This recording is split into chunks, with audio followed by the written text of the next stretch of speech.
Welcome back to Talking Watches. My name is timwrite, and I'm joined here by Yandretti. Mr. Yandretti.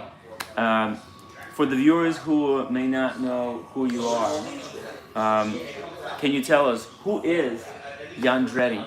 So Yandretti is a Ukrainian-born, New York-based watch collector of the avant-garde watches. Some of the craziest, unique, independent watches you will ever see. I buy the stuff I like, not the flex pieces that everybody else tends to gravitate to. And just like another collection hobby that I have, which is fragrances, I've been collecting fragrances for about 23 years and watches for almost 20 years, 19 years. I don't want to be the guy that comes to a room and I smell like the other 10 guys in the room. I always want to be separated from everyone else, and that's kind of my own unique taste, that I see something, I smell something, and I gravitate towards that, something off the beaten path that you just won't really see, won't really smell typically. And I guess that's what gives me my uniqueness. It's my own unique taste and my own unique take on things. It's very nice to hear. Very nice to hear. You've been interviewed by Esquire magazine. Esquire, Rob Report. I've done a podcast, the Wrist Check Pod, Tim Masso's Collector Conversations. I've done videos with the legend himself, Andrea. I am Casa, my brother from Italy. Shout out to Casa. Yep. So yeah, that's kind of that. Working on a few other interesting projects that I can't really speak on now, but all in due time, the cards will reveal themselves. Oh, okay. Very nice. Well, I'll tell you some stuff that the watch community is working on as well in kind of projects field. Yeah, I'll tell you after the stream. Interesting. Yeah, there's some interesting stuff that's going on. I think you'll be very interested in it. Looking forward to hearing. Thank you so much, by the way, for an incredible gift over here of a beautiful H. Upman cigar. My favorite cigars. Better than Cohibas, in my opinion. Better than Cohiba. My opinion, yeah. You can't go wrong, I think, either way. But I really appreciate the gesture. Just gonna cut mine open. We're gonna smoke a cigar. We're gonna talk some watches. Guys, thank you so much for joining us tonight. If you have any questions for Mr. Yandretti, make sure to put them in the chat. Put them as a super chat so we can see it highlighted on the big screen. Otherwise, I might miss it. Other than that, also, can our moderators please put the link to Yandretti's Instagram account in the chat so people can go there and follow him, follow the incredible journey that he has It's a taken special on. journey, and for those who love watches, not just your typical Rolexes and APs, but like really love watches, you're in for a special treat.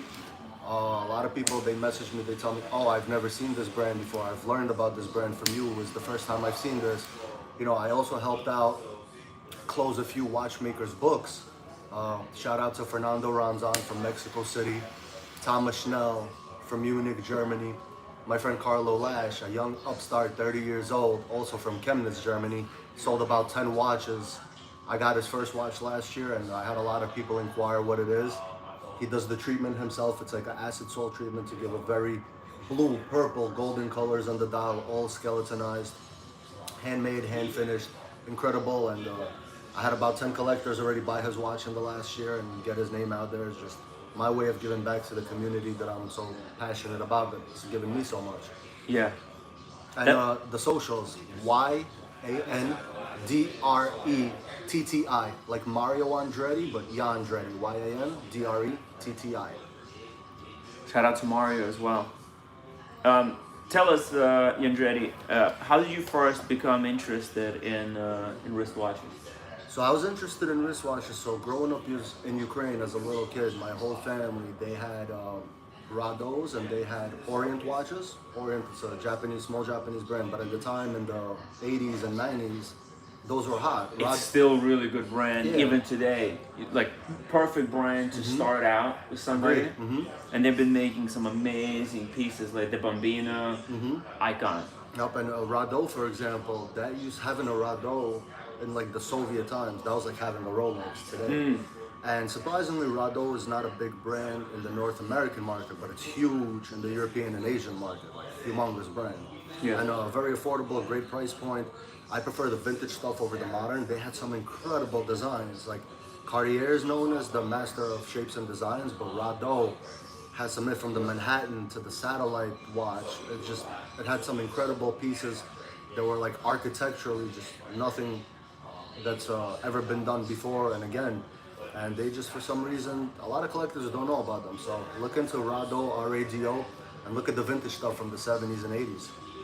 And they might have been one of the earliest brands to use ceramic, actually, in the design. They were the first ones. It was the first Yep. ones. First brand to use ceramic. Yep. And they have they do this very interesting thing with the sapphire crystal on the dial, where they cut the sapphire yes. crystal. And I've seen some independents that are now incorporating that type of Yep. design into their watch. Because the way it refracts light due to all the cuts, it kind of gives a shine through the whole dial. Yeah. Versus just using a flat sapphire or a domed sapphire.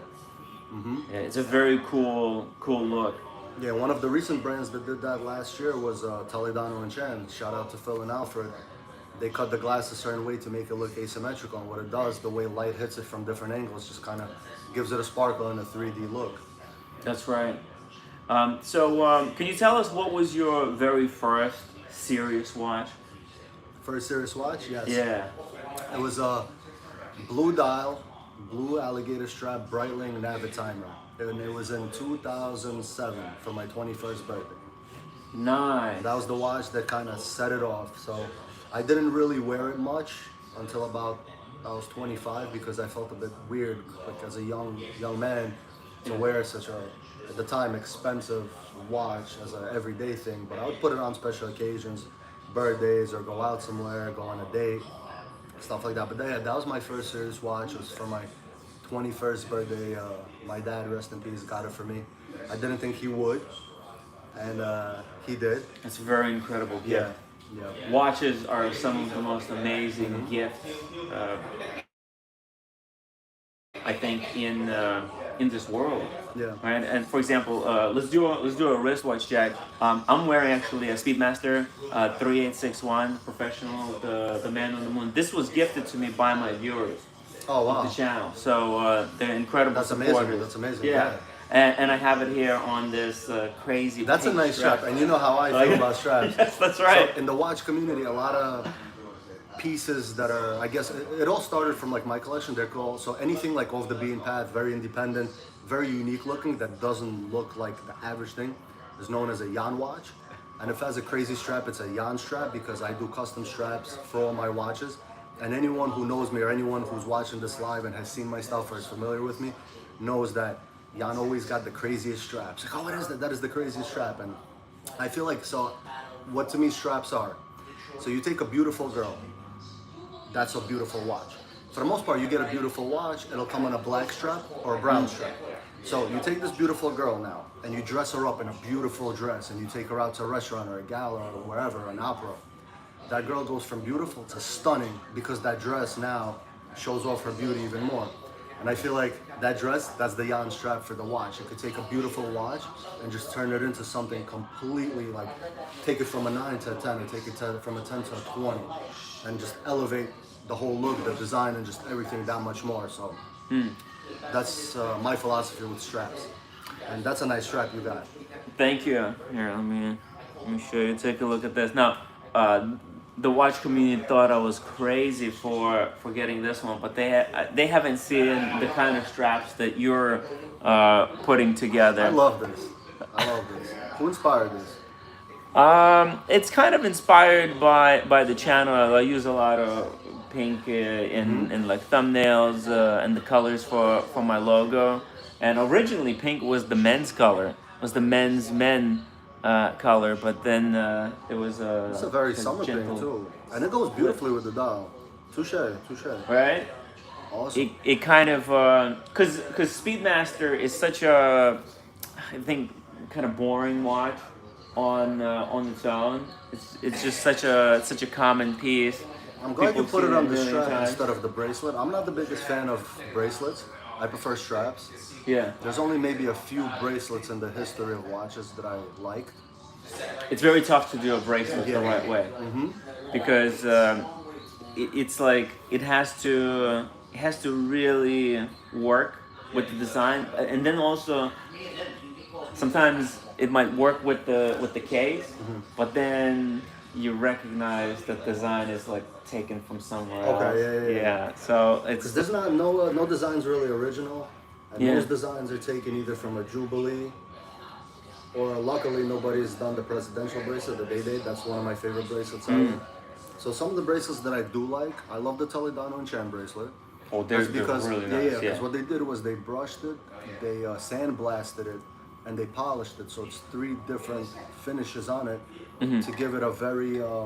If you see certain buildings, the way the shadow falls, Yes. you see certain parts of the building, and that's what they did with the bracelet. Depending how the light hits, you see shadowings and stuff. So it's very architectural, which is the theme, the brutalism theme. My other favorite bracelet is the Cartier Santos because of the screws. I think that is so unique. That's probably my favorite bracelet of all time. But that, oh, and also the Presidential and the Jubilee. But other than that, there's nothing really inspirational anymore out there. I know Biver, he has a nice bracelet on his watch. Oh But that's yeah. about it. Very interesting Yeah. bracelet. Yeah. With it kind of reminds me a little bit of the Toledano and Chen bracelets. There's certain this very aggressive brutalist design to it. Obviously, I think everybody loves the Royal Oak bracelet because of the Overrated? significance of it. Just historical significance, I So think. you know how I feel about the Royal Oak. I gave it the nickname the Royal Joke. The Royal Joke. And the reason is, I know a lot of people are going to be upset with that. The Royal Joke, I should get that trademarked real quick. So I am a fan of AP, but I'm more of a fan of the Jules Audemars line. I myself have a millinery AP in rose Nice. gold, and to me, that's an incredible piece of work. And the reason I called AP the Royal Joke, because most people, for example, when I wear my millinery, the question that I have gotten, what is that? And I tell them, oh, it's an AP millinery. Oh, I didn't know AP makes that. And if anybody from AP is listening, bring back some of the Jules Audemars line. You guys have such amazing stuff there. Stop only promoting the Royal Oak, because to new collectors, they think that's your whole catalog. And you pretty much have gambled on that being your whole catalog. When you have so much impressive stuff in the vault, just bring it back and promote it. You will be rewarded. Yeah, it would be really cool to see what AP is going to come out with next. Can you tell us when did collecting for you go from being a hobby to becoming a passion? So I would say probably around 2011, 2012. Yeah. So in 2010, I started a business dealing with like shipping containers and e-commerce supplies with China. I went to China to Guangzhou for a few weeks, met some business connections, went to the Canton Fair, came back and just started hustling and grinding for 18 hours a day. I had no life for the first 2-3 years. All I did was sleep, work, and go to the gym for like 2 hours. That was my stress relief. Yeah. And back to work. It'll be 3 in the morning, I'm on the computer. Yeah. By 5, I'm sleeping. At 9, I wake up, coffee, back to work. And every year I started buying a watch because, again, it's something I really loved and I was passionate about. So the first real like big boy watch I seen, it was my dad. He got an Omega Seamaster 300 chronograph that his parents, my grandparents, rest in peace to them now, they got it for him. I think it was either in 2000 or in 2001. I think it was like the James Bond, Pierce Brosnan era watch. Yeah. But the chronograph version With the the blue, chrono- with the blue dial, yeah. And the blue bezel. Yeah. So I remember they got it for him, and I remember him opening it and just the joy in his face, and I was just like, oh, what's that, you know? So I always had that in the back of my mind. And then mid 2000s, my parents on their block, there was a new neighbor, like a new family moved in, and they had a Yeah. son, and the son he worked for Raymond Weil. At Oh, the time, no way. Yeah. I didn't even know who Raymond. I didn't know some Wow. of these things at the time. Listen, at the time I was like 19, 20, going on Yeah. 21 when he moved in, and he was so passionate about watches, and that's all he spoke to me about. We would hang out, he's talking about watches, and he would tell me the first name I heard, Gerald Genta, who, knowing what I know now, it's Yeah. like Gerald Genta. The But at the- legend. Yeah. Exactly. At the time, he was just a name for me, but the name stuck out because of the 2 G's. Yeah. Because anything, when there's 2 words and they start with the same letter, they have a ring. Yeah. Like Blue Book, Bumblebee, Gerald Genta. Anything with 2 letters together has like a ring, has more of like a ring. So the name stuck out, and that's the first time I heard of him, and I was just like 2005, so I was 19. And he would always talk about Panerais and Gerald Gentas and APs and just everything, the whole spectrum of watches. He knew it all. And I remember thinking, damn, how does he, it's like a watch encyclopedia. And the internet was still new to everybody now.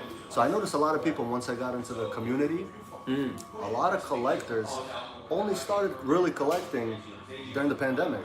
So a lot of people I'll show a brand to, oh, I never heard of this. I'm like, what do you mean you never heard of it? And then I realized, oh, how long have you been collecting? Oh, 2023. So, for me, it's different. I've been collecting since my first watch, again, my first big one was 2007. And then I started really stepping it up around 2011.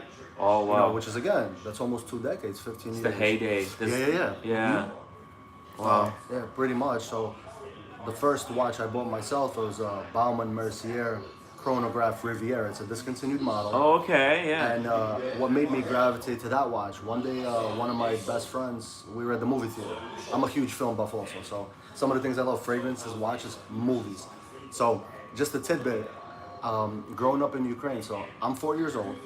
My parents, in order for them to go do grocery shopping, they would leave me alone by myself at 4. They would put on the Terminator.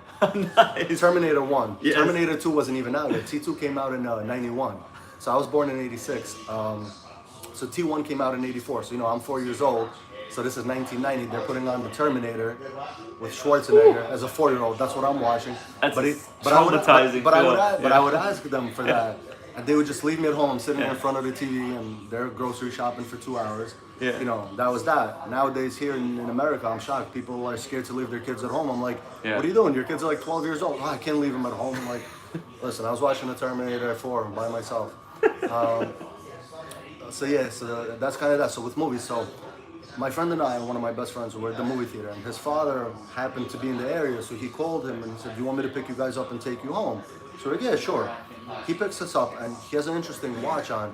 It almost looked like a AP Royal Oak offshore, like the ones with the straps. Oh, okay, yeah. But it wasn't. I'm like, what watch is that? And it's a Baumann Mercier chronograph Riviera. I'm like, can I see that?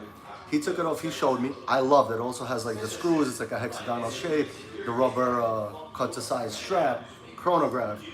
And I looked into it and it was very affordable, especially compared to a Royal Oak. So I decided that was gonna be my first watch that I buy myself. Because my first watch was the gift my dad gave me, the brand new Navitimer. And so I got that. Then a year later, I ended up getting a Rolex. Because again, I always say this, so I'm not the biggest fan of Rolex, and I'll tell you why. Because I'm a little bit jaded, because being in the communities, and you've seen many, I'm at events 15, 18 times a month. Yeah. So seeing a Rolex, it's not special. They make 100,000 GMTs a year, for example. So I go to a watch event, I see someone with a Rolex, I'm not interested to look at their watch because I've seen it already a million times. 100,000 people a year have bought that watch. And that's just the GMT model. Yeah. So for me, I want to see something I've never seen before, something unique, something I want to hear the story behind it. Who made it? What was the process behind making it? Everything like that. I do love Rolex. I always say, Rolex is so worldwide that my grandma, who's 89, she knows nothing about watches, but I guarantee you if I asked her to name me a watch, she'll say Rolex with like a Russian accent. Because, it transcends the genre of watches. It's timeless. So I always say, a friend of mine asked me, I want to get a watch. What should I get? He's never had a watch. I say, honestly, I told him actually, I said, get a Cartier Santos because you could go into a store and you could leave with it. Yes. But if you were to get a watch, get a Rolex. And I say that because 1, it'll retain its value. 2, it's timeless. 3, it's a fucking Rolex. Can I curse in the show? Oh, yeah, of course. It's a fucking Rolex. But if you're an actual collector, Yeah. I think Rolexes are kind of corny. And no offense, I know you have one. I also have one. Yeah, I have. as well. A lot of. I think most of the people watching the show have at least one, maybe several Rolexes in their collection. Yeah, it's a great place to start. I would think. I think a lot of 100% if you can get one. Yeah. And I feel like also the other problem I have with Rolex. So, one, I never believe in buying at MSRP. I always buy everything on the secondary. Because there's no point. So they'll tell you that, oh, you should make a relationship with the AD. Yeah. The AD doesn't really care about you. And, you know, I'm friends with some ADs, but at the end of the day, they need to sell and they need to, you know, make their commission. Yeah. But also with someone like Rolex, one thing that I really took me away from the brand is the way they treat you. So for example, if I walk into a Rolex AD right now with a giant briefcase with 130,000 in hundreds, and I say, give me the Platona. That's, you know, for those who are not sure, is the platinum Daytona with the mint, the chocolate bezel with the mint dial. Yes. One of the best Rolexes ever. But, and if they have it in stock, you know, they're gonna look at me and say, we can't sell you that. Why? I have a briefcase in cash right here. Take this brief. No. First, you need to buy this, build up a history, then buy this, and then we're gonna put you on a list. That list, you can wait 5 years, 10. Maybe you'll be 50 years old by the time you're ready to buy this one. Yeah. Why do I want to subject myself to that if I could just go and give you the money right now? So basically, I don't like this whole allocations hunger game. The games. Yeah, and that's the same issue I actually have with FP Joint. So I know a lot of friends in this community who have an FP Joint. Yeah. And one of my friends, shout out to Greg, he got into FP Joint, he has a bunch of them, but he got into them 10, 13, 14, 15 years ago when his colleagues were saying, what are you doing buying this? And he was like, I like it. Yeah. And now everybody's like, FP Joint, FP Joint. I feel like it Right. went from getting an FP because of what it is, Yes. it went into just getting an FP so you could flex, like, oh, I have an FP Joint. Yes. You know, and then again, I call it allocation hunger games. You have to get vetted. It's even more brutal over there. I heard some of the Rolex. stories about getting an FP Joint. You gotta take classes. Yeah, I'm not kidding. You gotta take No way. class. You gotta do like a special classes. You gotta pass a test. You gotta know what's in it because allegedly, I heard this story. Yeah. I can't confirm it. That FP, there was an event and somebody had like a vertical tourbillon FP. Hello? Sorry, you can't smoke your own cigar. Sorry? You can't smoke your own cigar. Oh really? Yeah, Oh, you we have didn't to- know You that. have to. Yeah, we have to. Do you have like a cutting fee or? No, Oh. yeah, the. yeah, we have signs up everywhere. Yeah, I wasn't reading it the first time. Yeah. Okay, we'll go. Give us like You know 5 what, minutes. no, Can we just- so can we just finish letting you the know next now. time? Okay, yeah. Yeah. We're sorry. I wasn't even reading it, but next time, now that we're aware, no. Thank you. Can't smoke your own cigars. Too bad Cubans are illegal here. God. It's okay. Anyway, back to. It's very nice for him to let Yeah. us at least finish. Sorry, you were saying Before we got rudely interrupted. yes.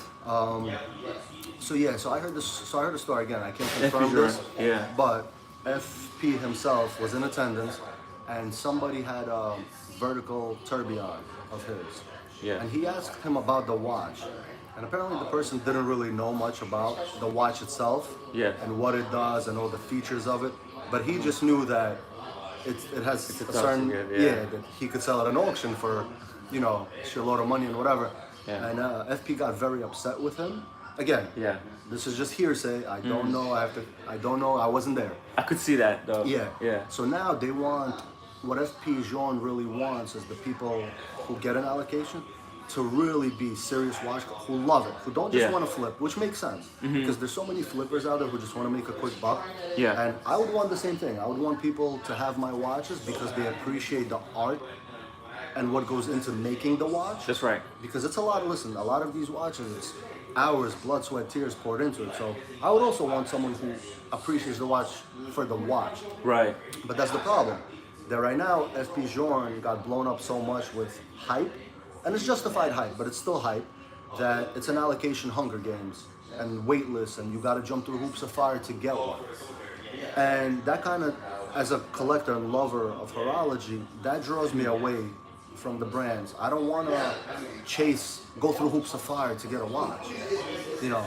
And that's why I like more other independent houses that don't make you go through years and years of waitlisting. And if you want the watch, here you go. And one of the things I love when I go to Geneva, like for example, I hung out with David from Garrett. We had a beer, my friend Nick and I and David, we had a beer. He showed us the S2, the S3, he showed us the watch, but we're having a beer and stuff. There is no wait. Yeah. There's a 2-year wait for the watch, but that's because everything is handmade, hand finished, hand done. But I'm able to sit down with him and just have a beer the way you and I are having a cigar, and it feels like you're making that kind of bond versus you're just a name Yeah. to an AD on a list, an endless list of like people who want the watch. And I'd rather have a personal experience with a watchmaker and support the brand due to that personal experience and also for the love of the watch. A lot of these sales associates, they don't know anything about watches at all. Like, so I don't have a problem with FP Journe kind of wanting the person who buys his watch to know about the watch, because he's got some very interesting complications. Oh, yeah. There's some science that's involved. You know, creating the tourbillon, the galette with the 1 second remontoire. Yeah. Incredible piece of technology. He knows what he's talking about. Get this man on the list for an allocation. If somebody was gonna buy it, like if I was the watchmaker and somebody wanted to buy my watch, that like I invented this incredible technology to be able to do a 1 second remontoire on a tourbillon, something that was never done up until that point in time ever.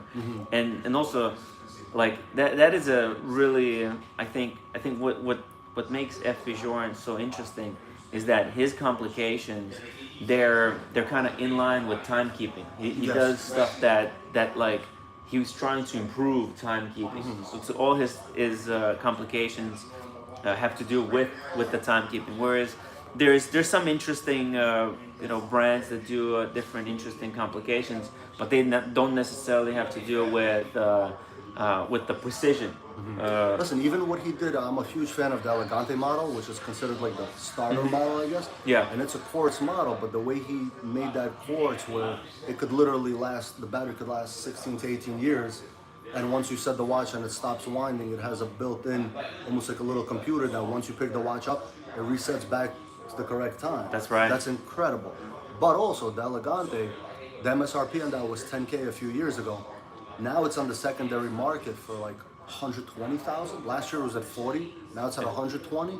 Yeah, it's mad. 10 years ago in 2016, They were actually you couldn't really sell they that. were Nobody giving wanted one. They were giving it away for free. Yeah, they were if giving somebody it away. bought a complication. Yeah, exactly. If you were to buy his perpetual calendar, You get an they would Elegante. throw in an Elegante for free. Just Yeah. like here. I remember. Don't you wish you had a time machine? Man, I'll be all FP joined up. But look, it's how I'm able to kind of understand myself as well. I came in when FP Journe was already kind of going up. It was already blowing up a little bit. Like I remember first hearing about FP Journe was 2019, and they were talking about the chronometer blue. Okay. And it was the only one that was going above retail. The only FP Journe at that time. And I remember like seeing it and like how wonderful it was. I love like the simplicity, the dial, the beauty of it. But it was already, it was like 32,000 at that time. I was like, oh fuck, it's too expensive. And that's another philosophy with collecting that I have. If you're gonna spend a certain amount of money on a watch, I don't want simplicity. Yeah. I want exposed balance wheels, bridges, gears. I want to see something. Yeah. I want to see the work of art that goes into the watch, because up until the mid 2000s, I don't remember who started it first. It might have been Glasude Original with the pano inverse. Oh yeah. Where they exposed the swan's neck bridge and the balance wheel, and they put it on the dial side. If you look at older watches, a lot of them didn't even have an open case back. So everything, all the guts, the heart, the beating heart that I call, to me that's the beating heart, the balance wheel and the escapement, was all inside. You couldn't see it. And nowadays, if you're spending top dollar, I don't want simplicity. I want to see everything. I want to see, because to me, a watch is a work of art. People no longer, for the most part, do you catch yourself still looking at the time on your phone? Like pulling out your phone and you just glance and you see the time? Very rarely I catch, Really? I'll check the time on my watch. Yeah. But for the most part, it became second nature. We have our phones for everything nowadays. So second nature, and again, the phone is the most accurate you'll get. Yeah. So to me, a watch is a work of art, and it's almost like a man's play toy, I guess. The way women love bangles and bags or whatever. For a man, that's his like real jewelry piece, is a watch. And so for me, I want to see the art that goes into it. So for me, I want crazy dials. I want to see retrogrades. I want to see jump hours, wandering hours. I want to see balance wheels, tourbillons, chimes, everything. I want to see it right there on the dial. That to me is the work of art. So I can't do the simplicity. I have simplicity, but I don't want simplicity. I see. So for me, I rarely even set the time on my watches. I love them for the art of the watch. You know, they say even a broken clock is right twice a day. Yeah, because I could tell the time on my phone, but the watch I wear it for the pure enjoyment, for remembering. What am I doing? What am I doing it for? Huh? How good is that, by the way? Oh, dude, this is incredible. I'm smoking it too quickly. I know, me too. I always I smoke just with it. gotta chill out. I can't do got, the one puff every 30 seconds. Yeah. Let's see what's going on in the chat.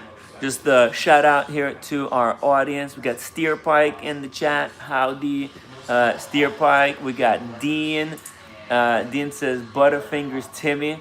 Yes, I dropped the ash accidentally. It fell off. It's such a smooth I wanna show them something. cigar. Oh, I want to show you guys let's take a look here. one of the thinnest watches. Maybe we can and bring one it of the over here. lightest, How yes. about that? So this There we watch go. weighs 11 grams. It's made out of diamond lasered carbon fiber. And here is the dial. Let's see. I want to get a good light on it. So Wow. manual wind, BM02 in-house movement. You got the power reserve. Power reserve is right up there. Then you got the retrograde hours and retrograde minutes on the other side, and you got the beautiful balance wheel. Trying to get good That's focus on Burns, it. right? Huh? Barons, yeah. Barons. Incredible. It's hard to get a Jeez. good like focus on it. I can flip the camera. Here we go. Let's do this. Let's flip the camera. Let's get like a really nice Boom. angle Oh, there. There here we we go. go. I can even zoom. There we go. Zoom it in. So this is numbered Check it out, guys. 2 of 33. Oh, It's, nice. So the whole dial is curved. The case on the Wow. dial is curved to your wrist, and the whole movement is actually curved, and the whole movement is right up on the base plate. That's mental. So you see, that's the retrograde hours. You got the retrograde minutes, power reserve on top. Oh, oh, okay. I see. Manual wind. Mm-hmm. Incredible movement actually with everything exposed like that on the dial side. So I guess the case back of the watch is like the main plate. Yeah. Of the Everything watch. is right on the main plate, and it's Wow. all made specifically to curve. The whole movement is curved, Wow. and it weighs 11 grams. Yep. So That it's is one of the lightest crazy. watches in the world, and also one of the thinnest. I feel like the last few years there's been a battle of who could make a thinner watch, from Bulgari to Konstantin Chaikin. Everyone one up in each other. Yeah. This is as thin as I want to wear a watch, because I don't want to wear a piece of paper on my So wrist. I do thin, want yeah. to feel a little something, but this is one of my favorite watches, and this is one of my favorite independent brands. And what they're doing is incredible. They've done collaborations with Konstantin Chaikin, Vianney Holter. That's right. And even this year, I seen them in Geneva at Palexpo exhibiting. They came out with a watch made out of carbonium that weighs 8 grams. So this is Jeez. 11, the other one is 8. I mean, at that point, it's like feeling the difference between a hair and another hair. You can't really feel the difference, but still, it's still an impressive feat of horology, and this is one of my favorite watches. I call this the Snow White. I feel like it's a perfect summer watch. White on white, white diamond carbon fiber. Well, I thought it was ceramic. No, First no, place. it's a diamond cut carbon fiber, yep. Wow, and it's on a rubber strap, and Yep. the strap is like integrated into Yes, the so case. in order to change the strap, they have a few colors. I won't take it all. You have to unscrew these 3 screws and these 3 screws. There's 3 holes on the strap, so you have to line it up and screw it back in. Oh, Bit of a pain in the interesting. ass, but it's okay. It's kind of it reminds me a little bit of like Richard Mille. Yeah. But Richard Mille, there's so much marketing. So I'll tell you this: I have a acquaintance through the watch community, Omar. He has this one in the green bamboo, and he made a post on his Instagram recently. Shout out to the wrong wrist, where he asked a fellow collector who has a whole bunch of Richard Milles, Yeah. how much he thinks this watch is worth, and the guy automatically said, I don't know, probably what is that, like 150,000? Yeah. So yeah, this watch is 12 grand. But Unreal. exactly. But this competes with the best of them. If you look at this, how much would you say this is? Dude, I mean, it looks like $100,000 watch. Exactly. Because this is what we were programmed to think when we see something like this. Because, Exactly. and in fact, I think it could be considered like it could have been sold for more than Richard course, Mille of course. because it's so much smaller and Richard Mille. Do you know they're the so do you know good the at rumor? marketing. The rumor that's I don't know if it's a rumor, a myth, or if it's the truth. If anybody knows for a fact, it would be interesting to get clarification on this. So last year I started hearing a rumor that when Richard Mille came out with his first watch, by the way, you know what's interesting? A buddy of mine, Peter, he has a Richard Mille Yema Expedition watch from I believe it's 1989. So Richard Mille used to make watches, for example, for Yema. If you look up the Yema Expedition Richard Mille watch, you'll see it. It's a very interesting piece. But anyway, when he decided to launch his own brand, the rumor goes that he asked his workers to price the watch at $13,500, Yes. and they accidentally added another zero there, and somebody bought the watch for $135,000 instead of $13,500, and he was like, okay, there's a market for these super high priced watches. Someone's gonna buy it. Yes. Again, that's the rumor I heard. I don't know if that's I true. heard that somewhere as well. Okay, so I've read that story somewhere online. I don't know whether it's true or not, but I'm totally there with Richard Mille. It's pricing in watches. It's all very arbitrary. Yeah. Right. It's all Listen, market. everything is exactly marketing Yeah. hype. You could buy Market, you could sell and buy demand. anything depending how you market it. If the demand is there.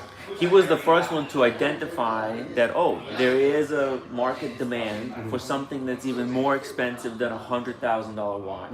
There were people willing to pay more than $100,000, Yep. and the matter was of creating something that you could sell for that price. Whether it was worth it or not, it's another story. Well, I realize people are willing to pay like organ money for watches. You ever seen what some of these auctions are going for in the last year? Oh, yeah. Like insane. The Oh, yeah. estimate will be 250,000, and the watch finishes the auction at like 1.3 or 1.5 million. Like that's insane. And I feel like what that actually did, I feel like the auctions fucked up the whole game because now brands are constantly price hiking, and Yes. those prices are never going to come down because they see these auction prices, and they realize what they could get away with. Yes. So they set a new price, and collectors are kind of like, fuck, now we gotta pay the new price, but it is what it is, right?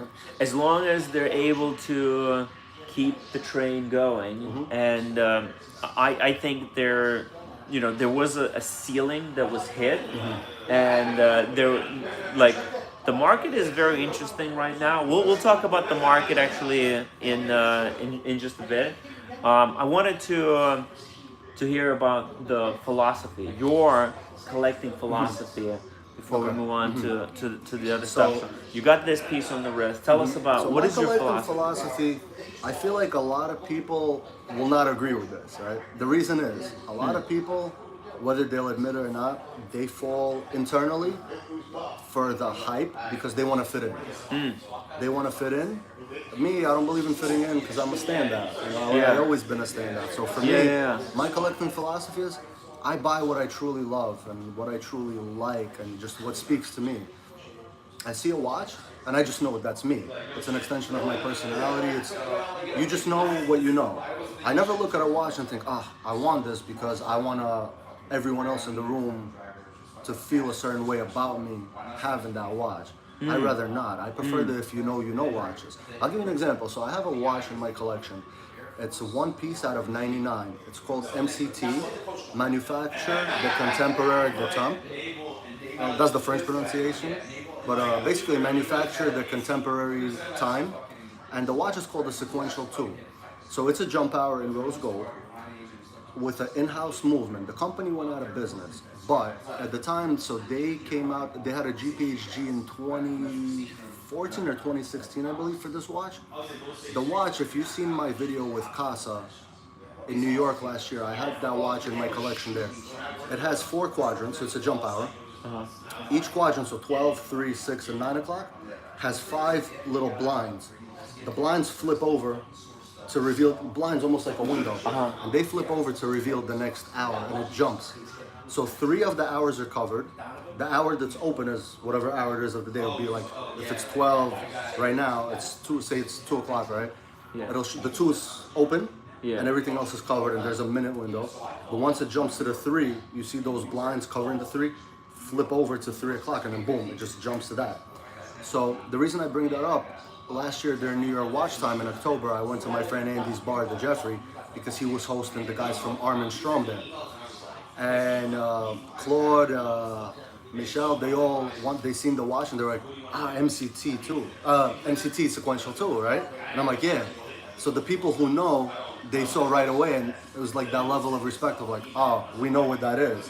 Yeah. To everyone else, they had no idea what that is, and that's my collecting philosophy. Personally, I prefer the if you know, you know, versus the, oh, is that a Royal Oak? Oh, is that a Nautilus? Oh, is that this or is that that? I don't like that. But then again, that's just my philosophy. And my philosophy is buy what you truly love. And most people, they don't. Yeah. They buy the next hype. Like, oh, I gotta get an FP Oh, I gotta get Yeah. this. Oh, I gotta get a Royal Oak. Why? Why do you want to have something that a lot of other people have? Especially, you and I, we're in the watch community where you go to an event, there's 100 people. Yeah. Do you want to run into someone that has the same watches, or maybe at least 3 people? The same You know what it identical reminds me watch, of? When I was, say, in high school or in college, right? I didn't have money.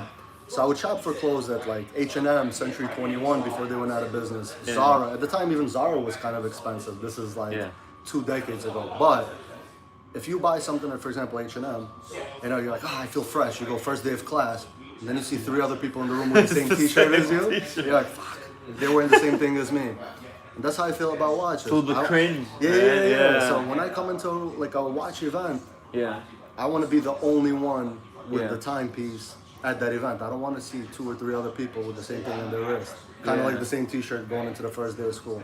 So yeah, my philosophy is just buy what you want. Don't pay attention to other people.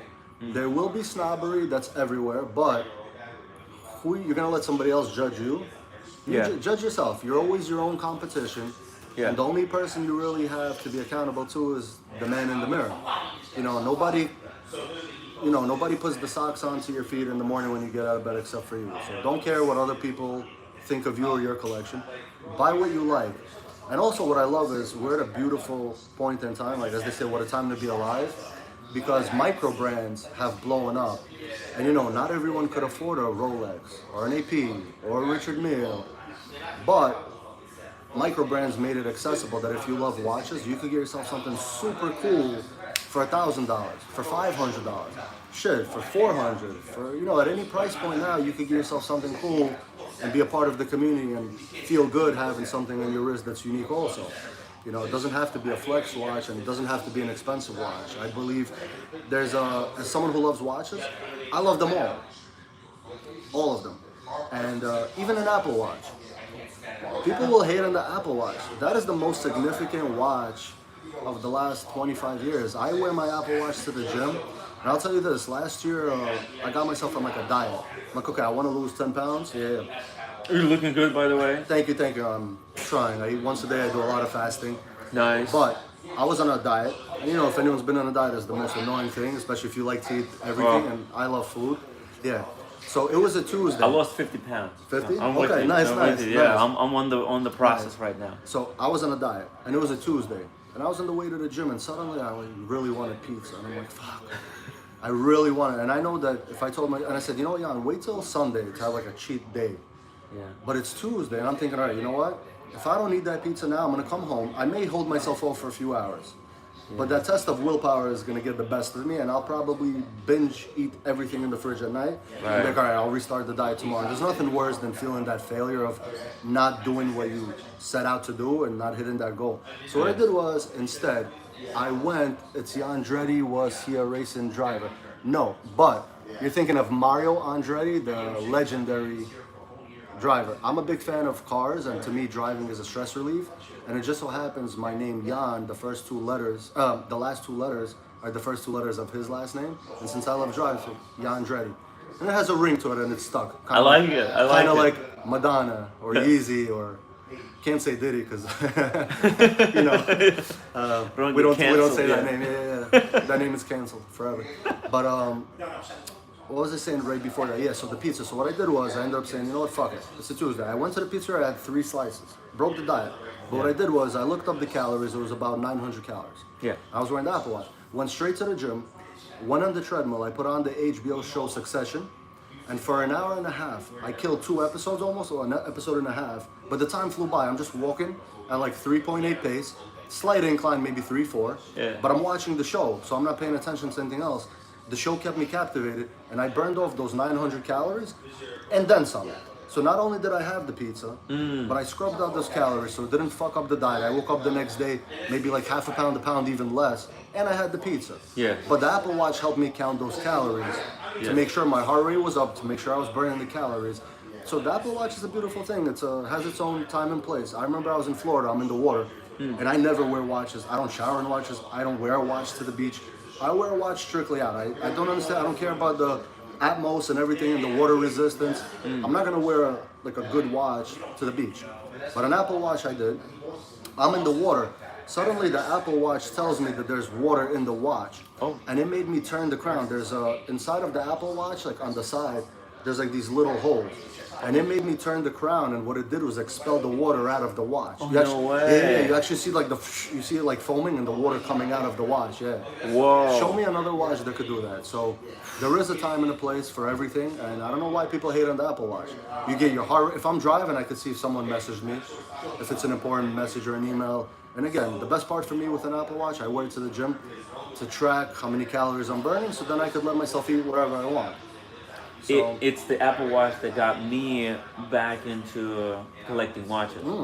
Because actually I had the first generation Apple Watch, and I've been wearing it for like a year. When it just first came out, I think like year and a half, and then the battery started, as it usually does, started failing, and I thought, so I took it off, but I felt naked without the watch. It was like, man, I want something nice. And I was at that time I was getting into and getting like, why am I just buying junk, throwing it all out, and then have to buy stuff again? There's this expression said like, I'm too poor to keep buying things over and over. So just get one nice thing that can last you a lifetime, and just be done with it. And I think this is what... That's impossible with a hobby, of any hobby really. Yeah. Whether you collect paintings or cars or sneakers, watches, fragrances. Well, at that time, it wasn't really a hobby for me. I didn't know it was going to become a hobby, that I was going to be doing, shows about Like, watches. like if you like movies, Yeah. are you gonna have just one DVD? Oh, no. So wall. one good movie on DVD, exactly. Yeah. So And this is how I kind of fell into the rabbit hole. But the beauty of quality watches is that they don't just last, indefinitely in a way. They hold their value. So you're not. It's not something that's disposable. You buy it, you spend $1,000, and then you throw it out, and then you have to spend another $1,000. You hold on to it, and then what I found amazing is that some of it not just holds value. Maybe you'll lose a little bit, but you will still make some money back. You can still make some money back. And especially being a collector and being in these communities, there's going to be always someone who would want to buy that watch. That's from right. You may lose a couple of $100 or even $1,000 if it's more expensive, but in some way, shape, or form, you're still going to be able to sell the watch. If say you want to get rid of it and get something new. I notice with myself, my tastes, they change all the time. Tell us about how your taste Which is evolves. interesting. So it evolves. It's almost like a palate. I don't know if you know this. So I've read something 10 years ago that said your palates, your taste buds, they change every 6 years. Oh, okay. Yeah. And I realized that's true because at the time, say 10 years ago, I like alcohol, Nice. socially. Shout out to Bombay Sapphire. Yes, Bombay and lemonade. Shout out to Wiz Khalifa for that one. But mezcal. To me, mezcal. I have one of my good friends who loves mezcal. I do too. Now, 10 years ago, mezcal to me, he's like, try this. I thought I was drinking gasoline. I'm like, this is horrible. I'm like, why would anyone drink this? Years later, suddenly, like, oh, I love mezcal. So it's very true that taste buds change. When I was a kid, I hated onions and bell peppers. Yes. Now I love onions. I love bell peppers. Very healthy. The only two things that I hate that still my taste buds never change for mushrooms and olives. Ugh, to me they're disgusting. Mushrooms and olives, I can't stand them. And people who do, I'm like, man, what do your taste buds feel? Yeah. Because to me, mine just, it's gross. You know, so same thing with watches. My tastes change all the time. I had a period where I got into vintage watches and I wanted smaller watches. Then it went back to bigger watches. And my collection, I have everything from 29 millimeters to 44, 45. I sold some of my 45s. I had a Beauvais and a Louis Monet. They just felt like too big at the time. But, you know, I still have 44s, 43s. I feel like for me, the perfect sweet spot is 41, 42. But I also wear, you know, 36, like a Rolex Day-Date, 36. Perfect size. Tony Soprano wore it. Yes. All the presidents wore it. You know, that to me is the perfect size. Timeless. Yeah. It's like 36. I feel like is the sweet spot where something is wearable. Where I feel like once you go above 36, it's starting to get into like But it depends with fashion what. territory. But it depends. 36 is wearable, especially if it's on an integrated bracelet. Yeah, yeah. If it's on a strap, it might seem too small. It might But then seem, again, everyone is different height, different weight, different body Right, shape. right. You know, what works for someone isn't going to work for someone else. But I say wear it all. Sure, if you like it, wear it. Yeah. I see girls now wearing 42, 43 watches. Oh, yeah. They're making it fashionable. And then you got people talking shit saying, oh, that's a girl's watch to a guy. Why is that a girl's watch? Look at the 90s, look at movies, look at Casino, Yeah. look at Goodfellas. Robert De Niro, his whole collection, he wore mostly Piaget polos in different shapes and That's sizes right. in Casino, and that movie's from 95. And watches only started going bigger route in the mid 90s with iPod, which is legendary. You know how I feel about iPod. That's right. And then also Stallone, for his movie Daylight, he commissioned Panerai to create the Daylight watch for the movie. And Panerai, you know, they all gravitate, they all have bigger size. They scaled it down now Yes. to make it more accessible to a lot of collectors and ladies and everything. But for the most part, you think of Panerai, that's a 44, 45, 46, 47. Shit, they have like a 50-something millimeter watch. That's like for, I don't know, The Rock maybe. Yeah. But Schwarzenegger and Stallone made bigger size watches popular Yeah. in the 90s. And they're big fans of like Panerais and U-Boats, two Italian brands. And, you know, but if you look at movies from going into the 90s, 80s, 70s, watches were small. They were, you know, 26 millimeters, 29, 30. People weren't wearing big watches, really. And, but to me, the sweet spot is 40, 41, 42, but also depends how I'm feeling. The other day I went to an event, I wore my Cartier or Massif. It's known as the Gordon Gekko watch. Michael Douglas wore that watch in the movie Wall Street. Oh, yeah. That watch is 29 millimeters, but Oh. it's gold and it's an integrated gold bracelet, and it wears so good that you would never think, oh, that's so tiny, because it actually wears very well. It has these like the lugs that kind of extend Yeah. above, Mhm. and because it's a square watch, And it's there- integrated, and it's a special watch. And yeah. again, wear what you like. If it's small, if it's big, if it's medium, just wear what you like. Don't wear what you want someone else to like on you. At the end of the day, you're buying for yourself, you're wearing for yourself. Don't buy something that someone else likes because you want to fit in. Because you never will at the end of the day. Just be yourself. We're all unique in our own way. Just collect what you want. Collect what you like. That's always been my philosophy. You know, that's I really appreciate you saying that.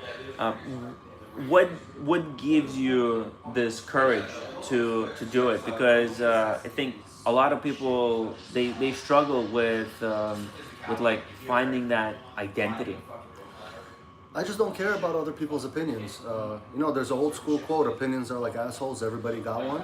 Yeah. Because if say you get I don't know, you may get a Richard Mille because you think like, oh, I want to be liked, right? I'll go into like, Yeah, I'll be cool. yeah. Yeah, But then I'll be someone's gonna respected. but then someone might look at that and be Yeah. like, oh wow, that's a Richard Mille. You're like, yes. And someone else might look and be like, oh, that's an ugly watch. That is huge. Yeah. That is thick. That is, ugh.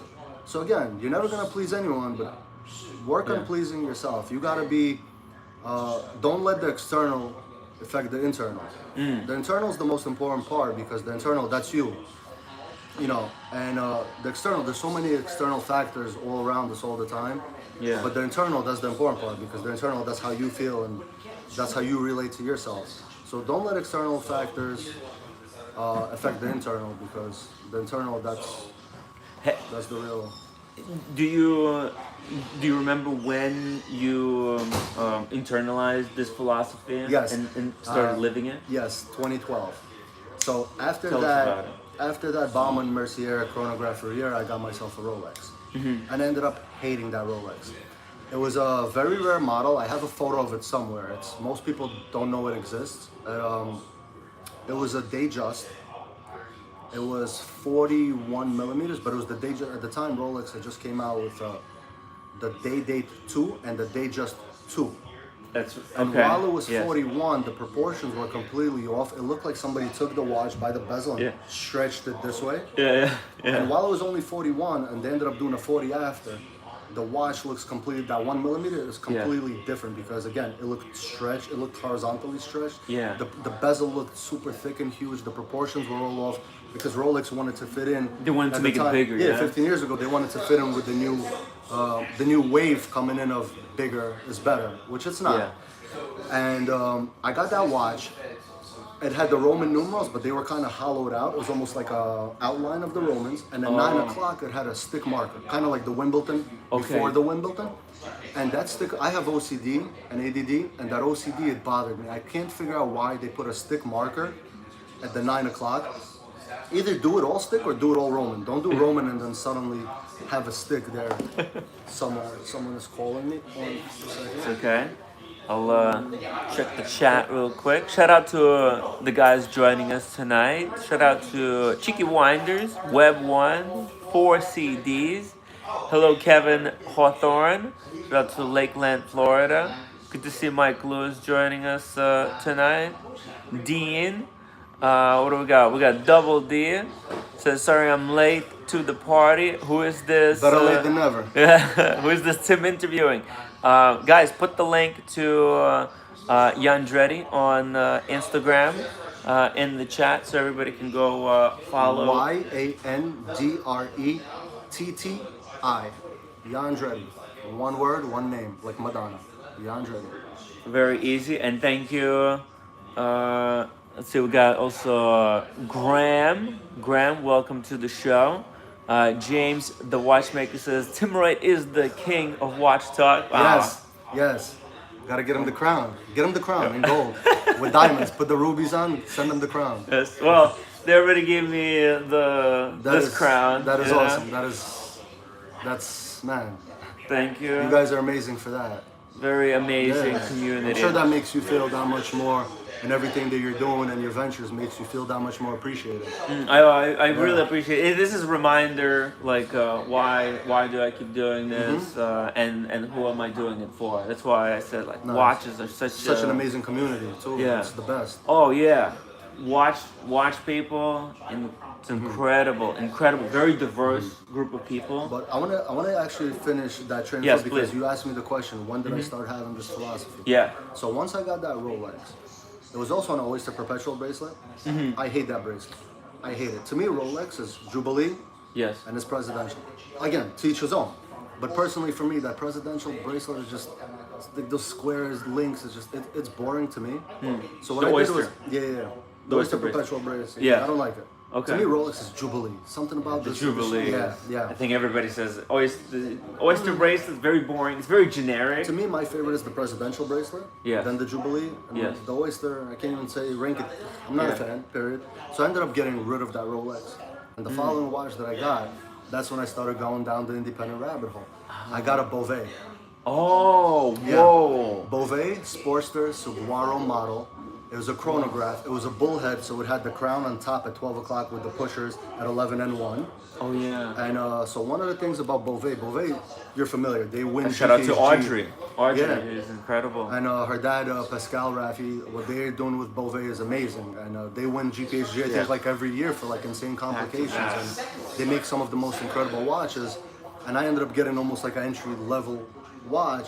And what's interesting with that watch is the chronograph and the sub dials were white mother of pearl. And when I try to take photos, it just looks white.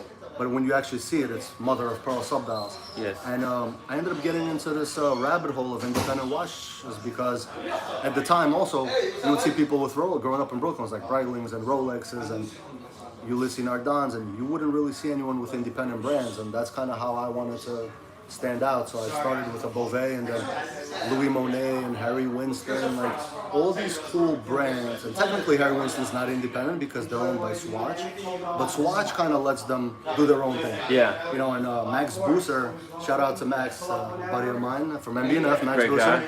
When he worked at Harry Winston and created the whole Opus series, he just took Harry Winston to another level. A lot of the legendary independent watchmakers today started at Harry Winston. So Yeah. we really have to thank Harry Winston for kind of creating this breed, this new crop of incredible watchmakers. I think F.P. Jorn worked there, a bunch of other guys, and they got their start at Harry Winston. And at first, I remember not really liking the Harry Winston because it's got a little weird, quirky design. But Well, then it depends grows which on you. model. The thing is, what I love, so I have a Harry Winston Accenture Premier that Max Busser actually worked on that one. Nice. And what I love about Harry Winston is the design language. You could tell a Yes. Harry Winston right away by their lugs. Like, Yeah. there's nothing like a Harry Winston lugs. And you see it right away, Yeah. it's like, that's a Harry Winston. That's right. And one of the things that draws me to watch, I love a unique design language. And I want to give a shout out to Ming. Because Oh. Ming is one of the brands, so they started off as a micro brand, what I think it was 2017 maybe? 2016, 2017. And now they're a full-fledged, humongous independent brand and with different price brand. range, everything from 3.5, 4 grand to 50 grand. And everything is unique, everything is different, but they also have their own design language. And you could also tell, I could see what, oh, that's a Ming. So I think creating your own design language is something that's special and it's very rare in horology because again, no idea is original. We're in 2026. Almost everything's been done before. Right. You know, and when I see something that hasn't been done, I gravitate to that. Yeah. I'm waiting on a watch already for 2 years. Never been done before. I might have shown it to you at the barbecue we were at a few weeks ago, a video of it. So there's a watch. I mean, I could pull up a video on my phone. It's a Russian watchmaker, Kirill Chernetsky. He was a jeweler. He's in Russia. And he was a jeweler to a lot of watch brands. And Konstantin Chaikin held like a competition. And Kirill came back 2 months later with like a flying tourbillon. Yeah. So he's like a wonderkind. So what he did was he created a prototype for a watch that's now been in production for 2 years. The watch is called Geometry. On the watch, on the dial itself, he created a patented system. There's 295 triangles on the watch. Out of the 295, 275 of them have a spacing of 1/200th of a millimeter. So when you move when the watch moves, those triangles move around. Oh yeah. So the whole watch moves. So it's literally a living dial. And he patented the system. It's never been done before. And why I'm bringing it up because I love things that are special like this, where you're creating something new, something that hasn't been done. Yes. Whether it's a new design language or a dial or a sculptural, like what Toledano and Chan did with their watch, based on brutalist architecture inspired by the Midas and the Piaget Polo, but took the case and made it asymmetrical and made it 3D, and then took a dial and created a carved out sapphire to give it even more of a 3D look.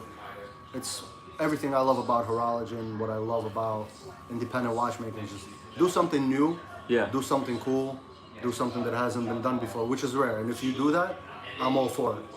Yeah. You know, this whole thing about like.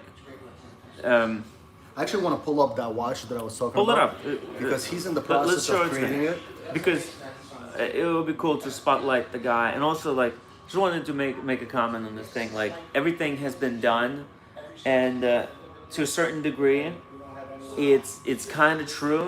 But then there's all these new players come in and they prove it wrong. You're gonna have to put it. I'll flip the camera so that we can show it. Here we go. Look at this, guys. Yeah. So The whole dial moves. It's a living dial. look at that. That is insane. Because there's spacing between between 275 of the triangles. That spacing of 1/200th of a millimeter, see? It gives you Wow. that ability to literally move around. And so those pieces, they move around. Yeah, yeah. It's Wow. a living, breathing dial. I never seen anything like it. And It's he won the crazy. Grand Prix in 2024. Chaikin presented the Grand Prix award to him for this prototype, and then he went into production, and it's been a long production. And, Wow. So see, stuff like this, it's let me what. pull up while you have it. Mhm. I want to pull up the Instagram just so they know where to find me. Put the phone back there.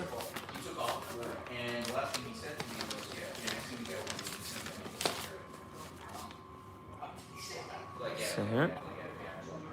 So for those just tuning in now, this is how you could find me, Yandretti, Follow Yandretti right there. and you will see some insane, like for example, Some crazy pieces. Whoa. so this watch was Jesus. is made by Carlo Ferrara. He passed away. He created a patented lever system where it's called the dancing hands. The way it kind of moves around, it looks like it dances. And it's a regulator. So you got the hours on the right, you got the minutes on the left, and you got the seconds hand right there. And Whoa. also, it's based on this. If you Google the Circus Maximus in Rome, like where the gladiators and the horses, it's shaped like this. Oh, like yeah. the gladiator, like the ring where they would race the horses, and so the hand, it doesn't just go around the dial; it also goes up and down Yeah. But the hands, vertically. yeah, but those hands, Whoa. they go. And like it this. follows the track It perfectly. follows the track. That's what's called the dancing hands. Yeah. Unreal. Unreal stuff. There's your millenary. Yes, there is the millinery. For those tuning in, I call the AP the Beautiful. royal joke because watches like this were never promoted, and AP had to discontinue them because all they want to do is promote a royal oak. Wow. So it's stuff like that. And I want to show you a crazy piece that This I is picked up in applied Geneva. indices. I want to show you a piece unique that I picked up in Geneva from Fiona Kruger. She had Agenor. Agenor is the legendary watch movement factory in Geneva. They do movements for all the big players. They create, so typically you have a movement and then they create the dial around it. What she did was she created the artistic dial and they had to create a movement around the dial. So I picked this up. She delivered it to me with her husband, Michael. Shout out to them in Geneva. Oh. Kari Vudalanen's factory did the dial. And this is a piece unique, one of one. So yeah, I picked this up as soon as I landed in Geneva. She delivered it to my hotel. She is incredible. So Look at the movement. cool. It's diagonal from 1 o'clock to 6. That's the movement right there. And to me, this is just, it's a work of art. Would you say this is a Yandretti It's an dial? extra Yandretti dial. It's a Yan watch, and that's a Yan strap custom. I had it shipped to her from Vietnam. It's made of, let me put the strap is made of shark skin. And I had it shipped to her specifically to put it onto the watch. It's kind of blended because the Yan watch needs a Yan strap. Hell yeah. Yeah, so if you tune in, you'll just see all sorts of. Here's another watch. So, German watchmaker from Munich, Thomas Schnell. I became good friends with him. We drink all the time in Geneva every year. Wow. What he does, he takes vintage Longines movements and almost pause it, and he creates these stepped cases around it. So these are 1940s, 1950s Longines movements. And to me, I was never a fan of the JLC reversal. I do love the Cartier tank, but the way the tanks sit, they're too flat, they don't curve, so I don't like how they fit on my wrist personally. Okay. But this to me hit all of like that JLC Cartier tank, that little square shaped dress watch. And on top of that, you got the whole movement there. It has some skeletonization. Wow. And this is my answer and Thomas's answer. This is the Art Deco watch, and that's the answer to JLC Reverso or Cartier Tank. And I have so many people contacting me. Yeah. Oh, any chance you could reach out to Thomas and put me on a list? Yeah. He's a one-man show, so his list is booked right now. But sorry about that, guys. But you could always get on the list. Reach out. So yeah, follow cool. me. You will see some super cool shit. Yandretti. Beautiful stuff. So Here you go, guys. shameless plug. Hey, no problem with that. We appreciate you joining us tonight to have this conversation. Do you also do like Q&As with fans or? Yeah, at 5 o'clock I do just like my regular show from the studio. Okay, nice. And of course, you're welcome to join in. I put the link where people can join the conversation live if you got nothing going on, or you could put something in the chat and I'll pull it up. Well, we could do that, of course. Web one. Yandretti is a legend. Thank you, thank you. Thank you, I Web appreciate one. that. Hell yeah. When did you discover independent watchmaking? 2012 with Beauvais. With the So, Beauvais. yeah, so I went down this rabbit hole. So my friend Jeff, shout out to Jeff, he used to also be a collector until one day he took like 8 grams of shrooms, which is like an insane dose. And then he became all about namaste and shnamaste and watches are just an item and I don't want to wear any watches or anything and I don't like material stuff anymore and whatever. And yeah, watches are material stuff, but to me it's just an extension of my personality. To me it's a wearable work of art versus, which is again, I don't like the flex pieces because I like the wearable work of art. Right. So my friend Jeff and I, we went down this path of, the off the beaten path of independent watches. And you know, he ended up getting stuff like Roger Dubuis, perpetual calendar, retrograde, and you know, I was getting stuff like the Louis Monets and Harry Winstons, and I wanted stuff that you don't typically see. And that's just something, at the time, this was before I joined the watch community, so I was kind of getting it for myself. Yeah. You know, just something that you know is unique and that you don't really see often. Yeah. And I guess maybe that goes back to my first hobby, which was fragrances. So I'll tell you this, the most famous and considered the most renowned men's perfume of all time is Creed Aventus. You've heard of it, everybody's heard of it. I have it, love it. I spruik it all the time to the watch community. But it's I have it too. I have flacons from 2017 still.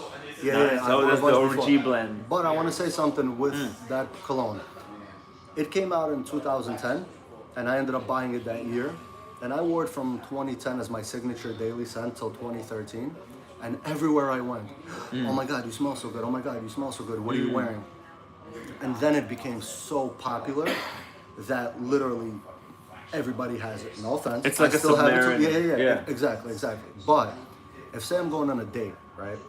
I don't want the girl to tell me, oh, you smell good, but you smell like my dad. You smell like my uncle. You smell like my ex-boyfriend. You smell like my twin brother. You smell like my cousin. You smell like the whole family. So just like with fragrances, same thing with watches. I prefer to have something unique to myself.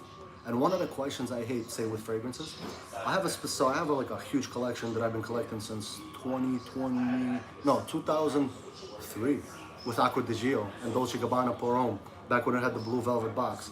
Can I tell briefly how I got into fragrance? Of course. So I'm in high school, and I didn't know anything. My dad, my uncle, nobody ever told me about fragrances, even deodorant. I didn't know. Listen, I'm like 16, 17 at the time. So I'm going home from high school, and I'm on the bus, and I have my hand, it's a packed bus, I have my hand on the rails. And a girl who was a classmate of mine, she's like, oh, Jan, can you put your arm down? Your armpits stink. And I was like, yeah, I was so embarrassed. I was just like, oh shit, I ended up like getting off the bus, and I go home, and the internet was still new. This like 2003, 2004, there was only like forums and just blogs. There was not many websites. And there was a blog I ran into, and it said, at the time, pickup, the art of pickup, like, you know, pickup and seduction. This around the time, right, when Neil Strauss came out with the book, The Game. Oh, yeah. It was still new. The early pickup artist. The early, like, pre-social media era, yes. So there was a blog it was like a blog on how to pick up chicks, and the blog, one of the sub-posts was, you have to smell good. And at that point, with the armpit situation on the bus, I was like, yes, I have to smell good. And it had like top 5 men's fragrances if you want to get compliments and smell good. Yeah. Number 1 was Acqua di Gio, Armani Acqua di Gio, legendary. And it had like Versace Dreamer, Chanel it had on it. It had Versace Dreamer just turned 30 years. Yeah. 1996. And it had Dolce Gabbana on it. And that's it. I ended up going to Century 21. I bought a bottle of Acqua di Gio and a bottle of Dolce Gabbana Pour Homme. I still have a few vintage bottles. That to me is the GOAT ever. And that's it. After that, I started smelling good to the point, I guess that one little moment of insecurity of a girl telling me that I stink turned my whole life around. And now I'm always known as the guy who always smells good. Yeah. And everything I wear, it's always something unique and good. And every time I go somewhere, oh, you smell good. Oh, he always smells good, and blah, blah, blah.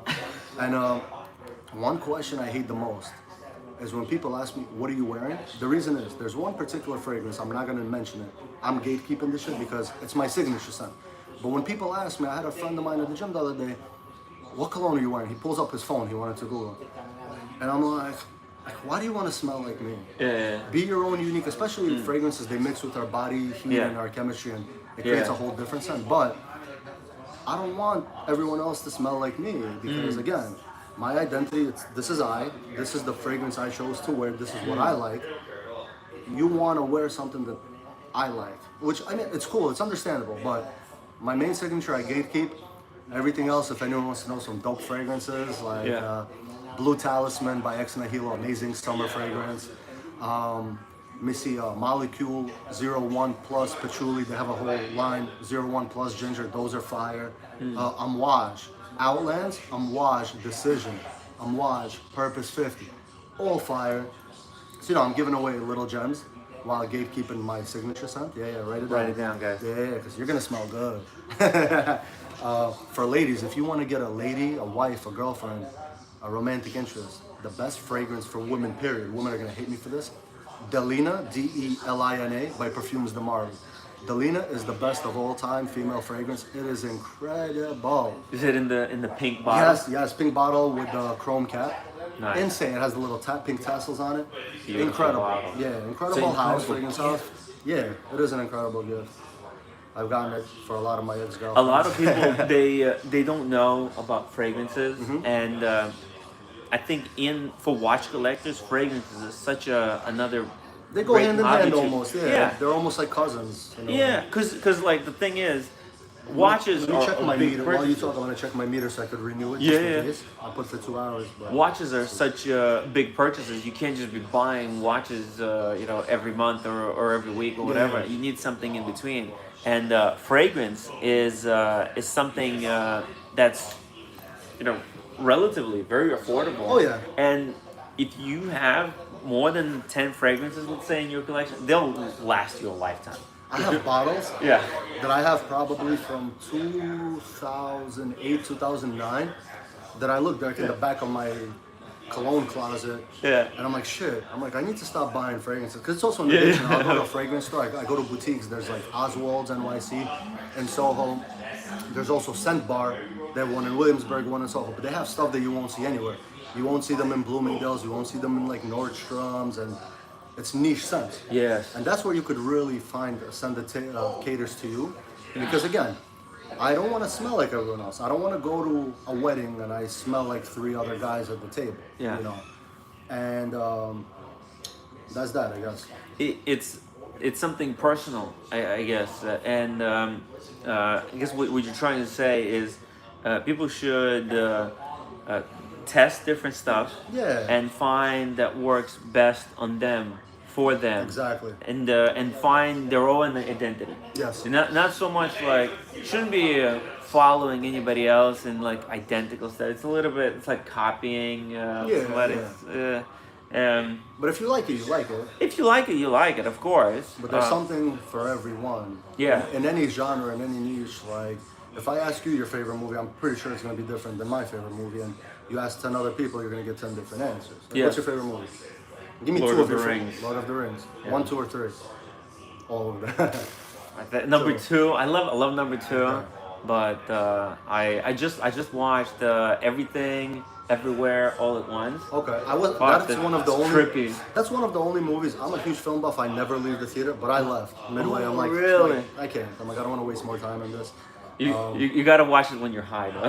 That's the Probably, yeah. Otherwise, it Yeah, doesn't yeah, make sense. probably. It's a little bit. But I like trippy movies. Yeah, so that's what I'm saying. Like Christopher Nolan's Tenet, where Oh, time Tenet. goes in reverse, due to Yeah. entropy and like time going in reverse. I see Yeah. that movie about 7 times because only on the Oh, 5th yeah. time, Mm, all you're the little starting you to- start really like, okay, now I see this, and I see it's a lot of details that you might miss on the first watch, even second or third watch, because it's so intricate, so elaborate, and so like ahead of its time. Or even like one of my favorite movies is his movie Inception. Oh yeah. So to me, Inception it came out in 2010 is the best movie since then. So 16 years is still the best movie. But Yeah. there's a lot of nuances you might not catch on your first viewing that you could only catch on your second or even third. But yeah, I like trippy movies. The weirder the better also. I also love The Matrix. Yes. It's one of But my GOAT favorite movie, Scarface. I could watch that movie Yeah. a million times. I could watch it every weekend. And Yeah. also an interesting tidbit with Scarface. There's a watch that Tony Montana wears in the movie, and it's been debated Yeah. for like decades now. It's either one of two things: an Omega La Magique, stands for like the magic, La Magique, Magique, or it's a Concord Delirium.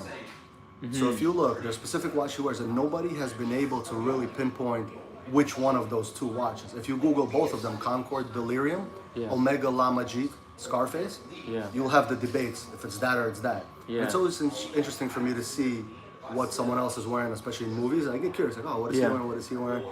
Or even just as an enthusiast, I'll catch myself wrist perusing. I'll be somewhere eating and someone walks by and I'm looking at his wrist, or Yes. on a somewhere and just what is he wearing?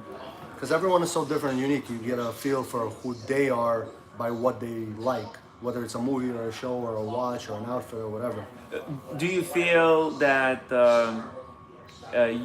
a watch says something about the person Yeah, that's wearing it? of course. And Because it's an extension of your personality. At least it is for me. And yeah, of course it says something. And, there's certain stereotypes you can almost say, right? When somebody wearing like you can Of course. you can tell much more about a person when they're wearing some kind of obscure independent versus if they're wearing something like a Rolex Submariner. Yeah. Right? You're like, this person might, they almost fall into like this like generic type of it's just some finance guy, And I feel like this is why it's so important. A watch is such an important object for a man. Yeah. That's why I think it's very important to spend a decent amount of time. spend what you can. I think you're going to talk about the finance. Spend what you can. Oh. But spend a decent amount of time Researching. researching, because also, as my friend James, shout out to James, we are Venom, says, I am a student of horology, and I love that quote because if you're in the hobby and you love it, there's always something new to learn. Whether it's a new brand or a movement or what went into designing the watch or what went into creating the movement or beveling the edges or whatever it is, there's always something new to learn. And we live in a day and age where the world is your library. So you could go down this rabbit hole and you could find brands that you never knew existed. Like the other day I sent a buddy of mine, Zach, he's a fan of the yellow color. He loves yellow watch, so I sent him a watch by HYT.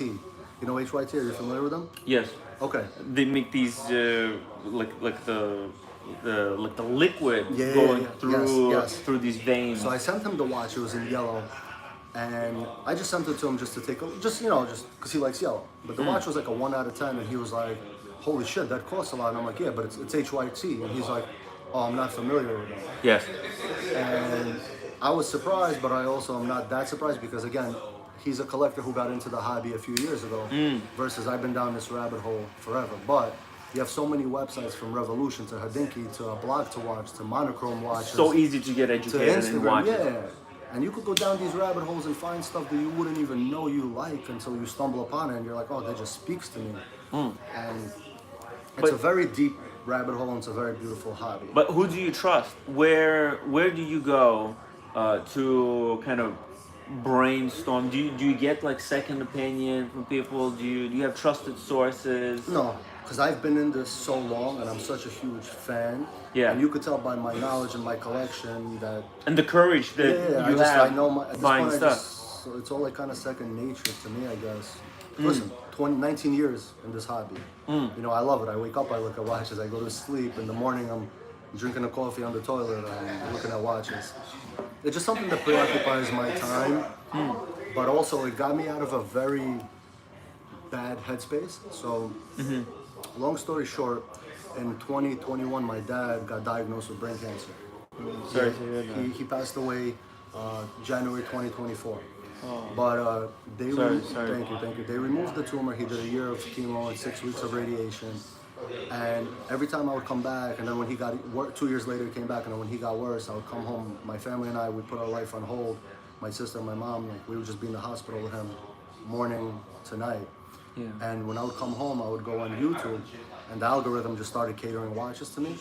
And I would go down that rabbit hole, and in a way, that was my stress relief. It's almost like my Alice in Wonderland Yes. rabbit hole, where for that hour coming home tired before I pass out, I would just forget about the stresses of the real world and go down this rabbit hole where just like me and watches. And that's it. And that took my mind off of stuff, and that was my stress relief. So even with that, I just learned more and more and more, and just like it's always evolving. Every day a new brand comes out with a new watch, and you got these young watchmakers coming out of watch school with a subscription piece. This is their like, you know, their final exams, creating a watch, and there's always something new. And also, have you been to Indies NYC? Sorry? Indies? Indies? So my friend John Cruz, shout out to him, he does something called Indies NYC, twice a year in May and in October. It's a event, one day specifically, where he has about 10 independent watchmakers come into a location, they show their watches. Oh. Yeah. Oh, I need to get the information. October, I'll let you know, we'll go. So there's always new brands, there's always, especially with the independent circuit. And again, there's always new watches being released. I'm going to Geneva Watch Day, September 2nd. I've never been, I've been to Watches and Wonders a few times. And I'm interested, the Geneva Watch Days is more all kind of in one area, and it's all these independent brands, and I'm very excited. And there's always something new coming out every week. Like today, for example, if anyone's interested, I still haven't taken a look. GPHG released some of their nominations. GPHG, for those not familiar, is the Grand Prix of Horology, and this is like their Golden Globes or their Oscars. The Oscars, where they reward. There's different categories, and there's nominated watches, and every year, in each category, someone wins. That's a good way to go down the rabbit hole, because you'll see a whole bunch of watches in different categories for this past year, and you start there. I think that's a good way to start. Yeah, it's a watch world is a very interesting space, and it kind of I feel like knowing the watch world, it kind of educates you a little bit about how the world in general kind of works. Watches. The cool thing about watches, for example, that you can't get out of, let's say, cars. In watches, you can meet the guys who are making the watch. Yeah. And these are geniuses. So some of these guys, they're artists, they're engineers, they're very interesting people. But like in the car space, you can't get that, or it's so much more difficult to to meet somebody who designed an engine for a car. It was kind of what I was telling you. Two of my fond memories last year in Geneva, hanging out with David Brailsford from Garrick, just having a beer and him showing me his watches, the new ones that he was making. Or arriving to Geneva this year and having Fiona Kruger and her husband drive out from France to deliver me this piece unique watch that I commissioned. And I used to watch her videos on this watch. She had it as a prototype in 2018. And the reason it never came out into production was she ended up working with, I forgot how to pronounce it, Tasani or Tasaki. They're known for like mother of pearl and jewelry and stuff, and she started working with them to create these crazy unique watches. And I commissioned her to take that prototype and turn it into a one piece for me. They said they'll probably never do it again. Wow. Too much time, too expensive to make, but her delivering it to me. Yeah. And I sat down with my friend Nick from the Happy Horologist. Shout out to Nick. It's my brother. We link up in Geneva every year. We're going together again. Yeah. Good friend of mine. He's like a brother to me. Him and I are sitting on the couch. Fiona and her husband sitting on the other.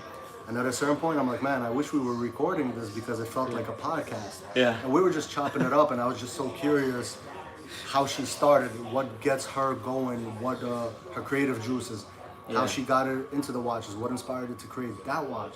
The one she created for me is based on entropy and time, going from chaos, from order to chaos, disorder in the span of a second, Yeah. And so that's the beautiful thing, like you were saying, that you could sit down with a watchmaker, you could learn, you could just have a beer with them, or you could buy a watch and they deliver it to you, and you're just hanging out with them, and it's like so surreal. Yeah. It's almost like you suddenly meeting your favorite movie director and sitting and speaking with him, discussing the movie he's about to come out. Working on the script together. Yeah. Or like with the painter commissioning a painting. And suddenly you see the finishing touches and the last brushstroke.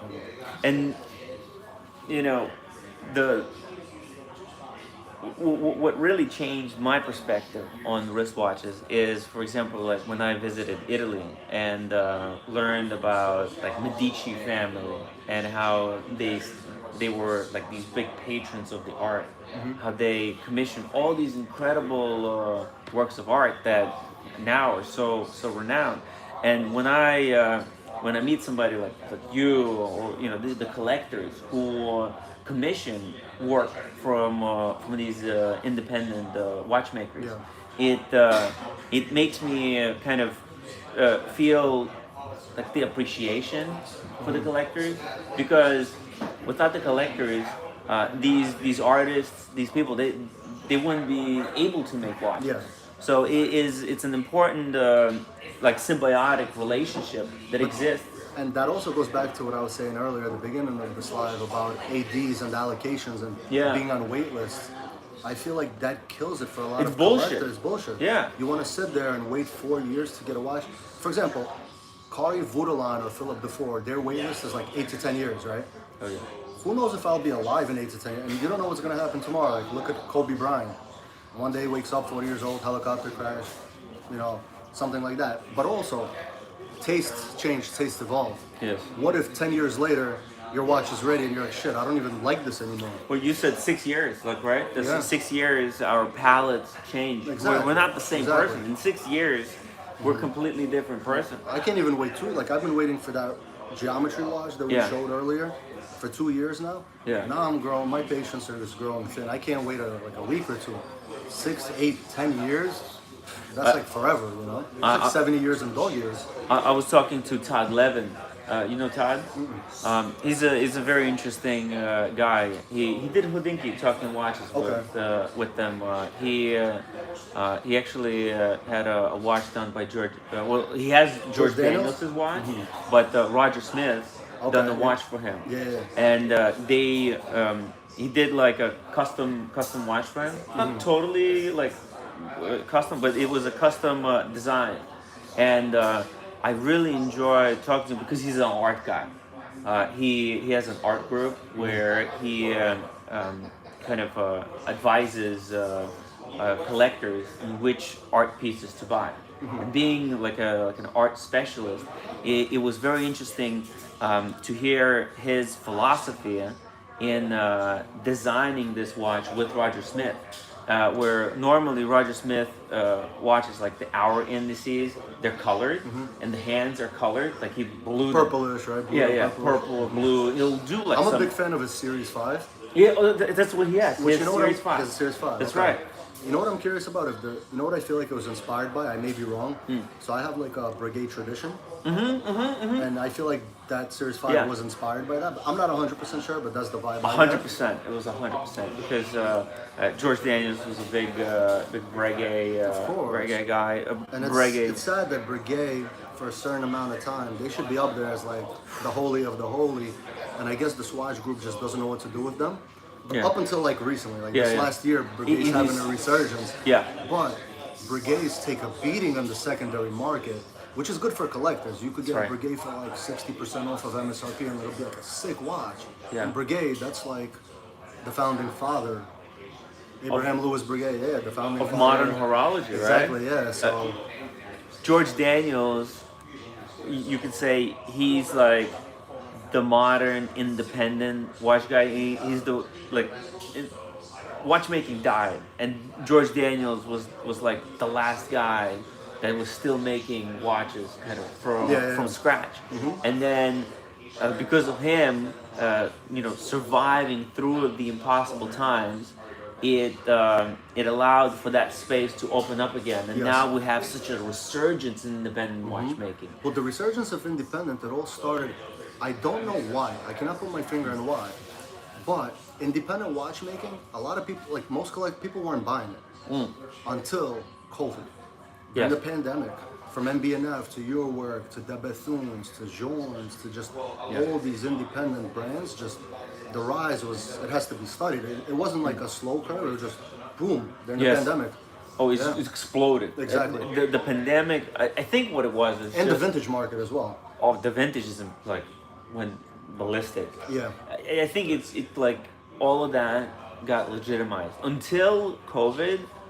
independent watchmaking was for in the know. It was very niche. Very Whereas niche. now it's more Yeah. mainstream. It's mainstream. Yeah. It's not like It's taken fully over, mainstream, actually. but yeah, it is, and it's beautiful because so many talented people now have an opportunity To showcase, to bring their ideas to life because there's so many customers willing to buy And with these social media, they're able to They're- see that. they're able process to from A to connect Z, with the buyer. Yeah, with Whereas the buyer, before, with where you the go. buyer, the designer, with the strap maker, with the watchmaker, with the brand. You know, with the brand reps, with whoever. And it's what a time to be alive, I guess.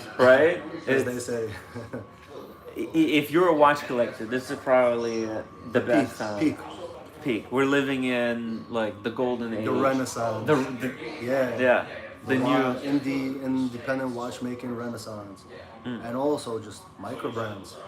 Oh yeah. Micro brands, because when I started collecting, there was only 3 micro brands.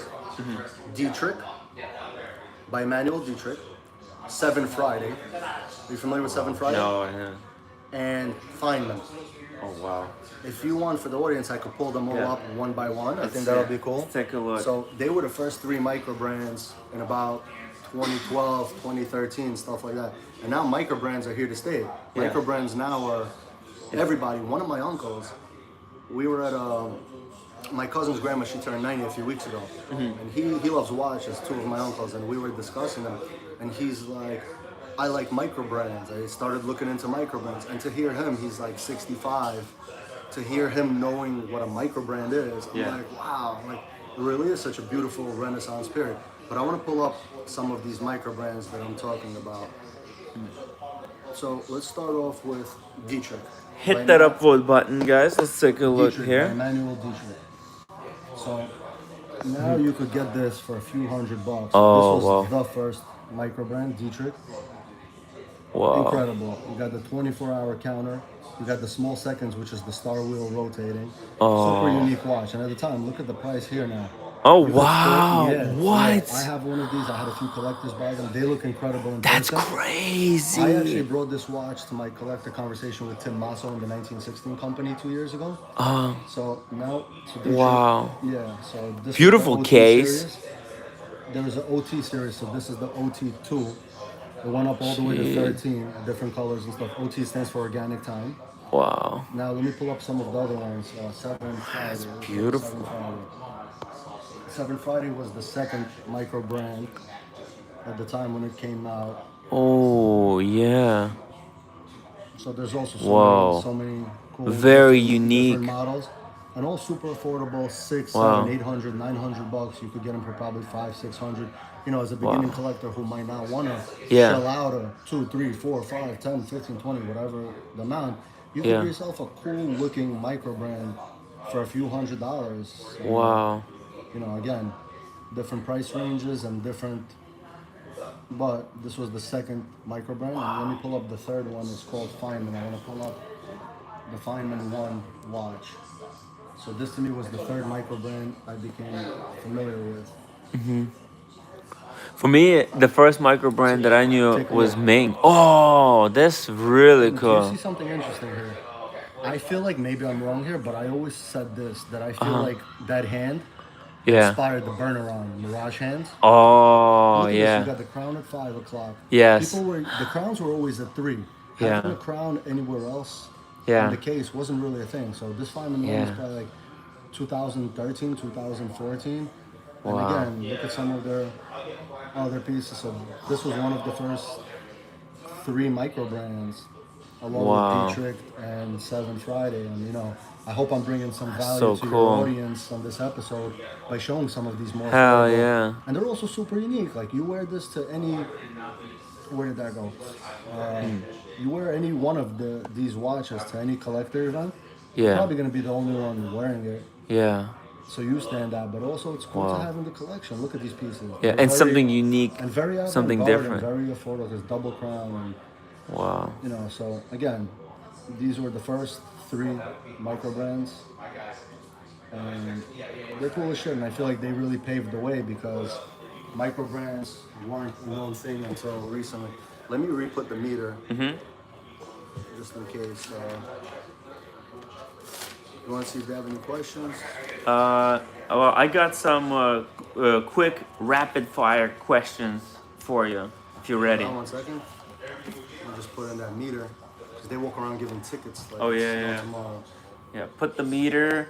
Well, we got another 20 minutes. Sounds good? 20 Yeah, minutes? I'm not in a rush. 20, I 30 made minutes. my day for you, Cool. so we're good. Thank you. Let's do this. Oh, well, I guess before even the rapid fire questions, I brought some of my watches here. A few pieces I wanted to show you. You tell me what you think about this, okay? I'm very picky. Yeah. Oh, I don't want to hurt you your don't- feelings. No, no, do it. So I Trust me. started doing a thing on my Instagram every Sunday now. Yeah. It's called a Rate Your Dial. I got that. Andrea Casa did that a few times. Rafael Frenner, Time by Raf, he did that a few years ago. And I really liked that before. And I'm like, you know what, let me do it on my channel once my audience started growing. Yeah. Where every Sunday, I have like on my story where you could add your watch to it. And I'm going to rate the dial on a Yeah, scale yeah. of 1 to 10. And I repost it. Yes. And you know, you get a whole bunch of different watches Yeah. for people to see different watches. And I also rate them. But I always say that if you're sensitive, Yeah. don't do it because I'm very picky based on what I like. And you know, if I rate your watch a 4 out of 10, you might go home and cry. You know, Yeah. you might hate me after. But Don't worry, man. I have no feelings anymore. Doing this show for 5 years has completely desensitized me to everything. So go as hard as you can. Okay. We're gonna start out with something that's very obvious, very generic. okay, so That's I'm a fan of Panerai. yeah. To me, it's a classic. It's kind of Yeah. plain. It's plain for my taste. Plain Jane. I have a Panerai myself, which I have an interesting story with that Panerai. I'll explain it after we finish with this. I love the strap. It's the Luna Rosa strap, and Luna Rosa. So, for high fashion, my favorite sneaker shoe of all time is the Prada America's Cup. Oh. I had a pair in my arsenal of shoes, sneakers, for 25 years now. They're the most comfortable high-end sneaker shoe of all time, and you can wear it to anything. You can wear it casually to a park, to a basketball game, to a restaurant, to anything really. So the Luna Rosa is from Prada. And It's got Prada fabric in there. yeah. That's from their sales, from the sales team. Yep. So I'm a big fan of the Luna Rosa. This is an awesome strap. Usually we got the strap in Florence. I told you to get a white one. They also have a white strap Mm-hmm. as well, white Luna Rosa strap. Awesome watch, awesome strap. Beautiful, it's a classic. I wear this What's watch to size the on this? beach. 44, 44, right? yeah. It's a good size. And Yeah. again, they're known It's not the for- 47 mil, Yeah. not the biggest one. It's kind of the sized it down, but it's still the chunky. Personally, chunky. for me, Yeah. if I was getting a Yeah. Panerai, I really like they did a collaboration with Brabus. Brabus. If you look it up, Brabus. I could pull it. You know, let me pull Yeah, it up. pull I'm it a up. visual person. Yeah. So anytime someone talks to me, I always say Yeah. with watches, I hate when people start giving me a reference number. Yeah. I don't got time to store reference numbers in my head. I say, Yeah. show me a photo. Yeah. So I'm gonna show you a photo of the Brabus collection. 1 second. So I just want people to see. Okay, you want to put the camera on it? Here we go. Oops. Oh, okay, I see. So again, this kind of watch speaks more to me because I prefer Yeah. to see the inside, the guards, Nice. and the skeletonization. Yeah. Whereas that to me, Oh, what yeah. you have is very It- simple. yeah, it's like again, the original. But to me, people don't want too much going on. Yes. I want it all going on the dial. So Yeah. that's classic. This is like business party. Business party. Like remember back then people had the faux hawks. It was like business Yeah. in the front, party in the back. I prefer the party, but you know. To be that's fair, classic. this was the cheapest one that they have, and I thought that it looked the most like the original one. And I got this watch when I got completely blasted on Delmore 25. So I shouldn't have bought the watch, but I have really enjoyed wearing Yeah, this it's a watch. beautiful great, watch, and what it's a a great nice strap. beater. Yeah, Get the white strap also. The Summer strap. Summer strap.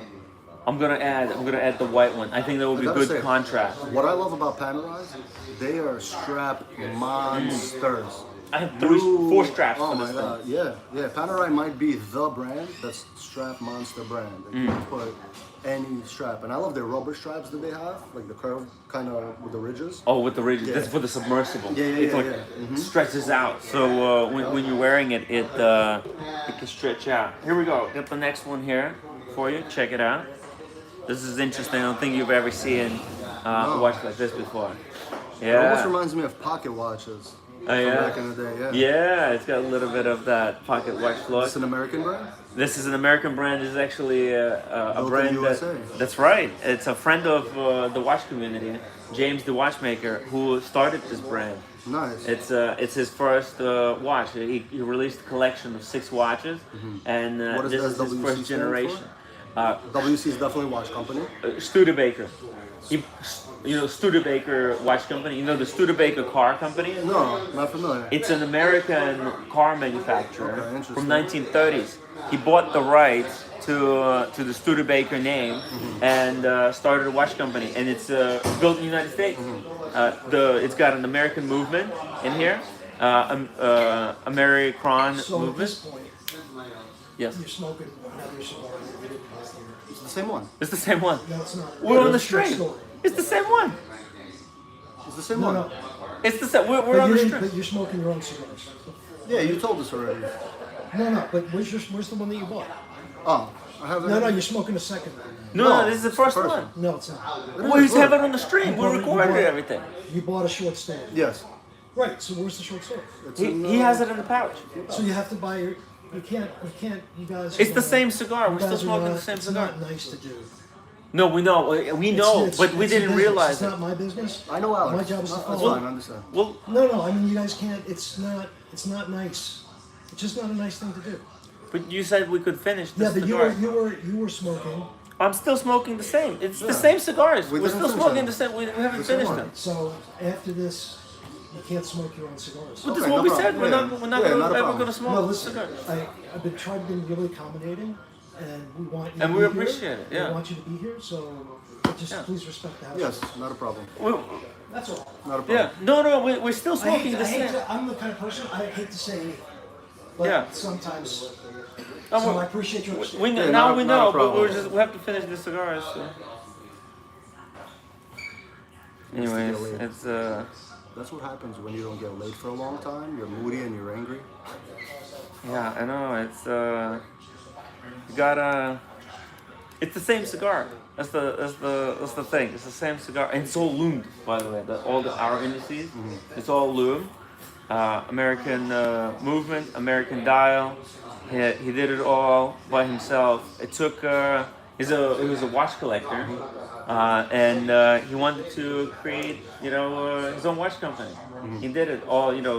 Built the whole supply chain from beginning to the end, and he designed the idea of the watch on paper, but then he had to give it to an engineer to make it so it's like tech specs. It's all very technical, right? It doesn't And- remind me of like a pocket watch. yeah, right. Because of the hour indices, right? The hour indices. It's a little bit. It's a very interesting. And he's got 6 colors, and the colors are inspired by the cars, American car gotcha. colors. So it's a very, very cool. And he watch says inspired, yeah. pocket watch inspired. There you go. Yeah. This is a no date version, and he also has a date version Nice. as well. And as he expands the collection, he's gonna add more colors and more variants. So it's very cool to see a collector become a watchmaker. Yeah, yeah. So I gotta respect that, and that's his creation there. Very cool piece. And I have one more watch here. Besides the Speedy. Check it out. This is Maurice Grossman No Tremblage. way. Did you know I'm a huge fan of Maurice Grossman? No, I didn't know. I have one myself. Oh. I have their back page model. Oh, with the Yes, reverse. yes. Yes. They are amazing. So I feel like German watchmaking is extremely underrated. Yes. Why underrated? Because they're just as good, if not better, than Swiss watchmaking. They're right up there, neck and neck. Oh yeah. But when you hear German watchmaking, most people hear one brand, Lange. Lange's own. Yeah. Lange and Zoom. I personally think Maurice Grossman is better than Lange. That's just, it's my opinion. Yeah. But from German watchmaking, there's a lot of good brands coming out of Germany. Langenhain. Oh yeah, Lange und Hein. Shout out to Stefan Kudok. Everything handmade, hand finished, hand hammered. Maurice Grossman, Langa. Some of the other ones I Nomos. have.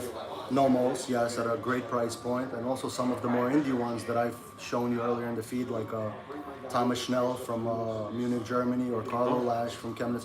I want to show you guys the Carlo Lash. I got his first watch last year. I discovered him, and I had a lot of collectors buy his watch after seeing me have it. Let me show you. Let me pull it up. Bring your phone here. I want to pull some of these guys up. Oh yeah. Okay. I'll just put this in. Second. So right.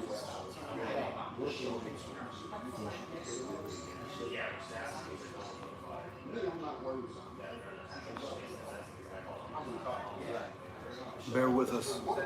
Bear with us for a second. Oh yeah. We're gonna This get is the watch that you were wearing at the barbecue. So There again, we go. so Carlo Lash out of Chemnitz, Germany, 30-year-old young kid. Wow. Prodigy. He uses salt and acid treatments to get those bluing and purpling, and everything is handmade, and it's incredible. I love the blue and the yellow coloring because it's like the colors of a Yeah. Ukrainian flag. And let me show you now Thomas Schnell, as I showed you earlier, but I'm gonna pull up his Instagram. Oh, shout out to Goldfinger. So here's Thomas Schnell. Uh huh. Uses Oh, vintage 40s yeah. and 50s, Longines movements, stepped case on both sides, stepped pin buckle. Look at that. Wow. Boom. Wow. I want to show you the piece he did for me. Oh yeah. I never had a Simon Dial before, so this is my first So he Simon treated the Dial. movement Yeah. with the salmon finish. Yep. Wow. So just, incredible stuff. He actually, that's my collaboration with him. He put my name on the case. Oh no way. So just incredible Wow. stuff. And again, it goes to show that there is incredible watchmaking outside of Switzerland. Yes. So that kind of goes to that, really. I mean, the Swiss take a lot of the oxygen out of the room, but I don't think it's Swiss. It's not end all be all. We have to remember that Switzerland was originally it was like what China is today to watchmaking. The reason watchmakers went to Switzerland because it was cheaper and they could avoid certain tax obligations by manufacturing watches in Switzerland. It wasn't because there were all these talented watchmakers there. No, it was like the opposite. It was they had cheap labor, but over time, as these people were making watches, they became extraordinarily skilled at it. Yeah. And then as watchmaking died almost everywhere because of the quartz crisis, they were the last ones that had all this incredible talent. But now we have a resurgence of watchmaking in China. This watch that you're wearing. For those who tuned in late, put the camera back on. This watch is made in China, and This is incredible. So Behrens is in honor of industrial designer, German designer Peter Behrens. So this to me is one of the iconic watches of the 2020s. So they started off with the 20 grams and then they made a lighter, which is this. This is the 11 grams. Wow. And the whole movement, so it's one of the most thinnest and lightest watches, 11 grams. Look at the thinness. The whole watch, the case and the movement curves to the wrist. And the whole Insane. movement is on the base plate. Manual wind movement, in-house manual wind. Power reserve right there. Retrograde hours and retrograde minutes with this incredible balance wheel. Manual wind.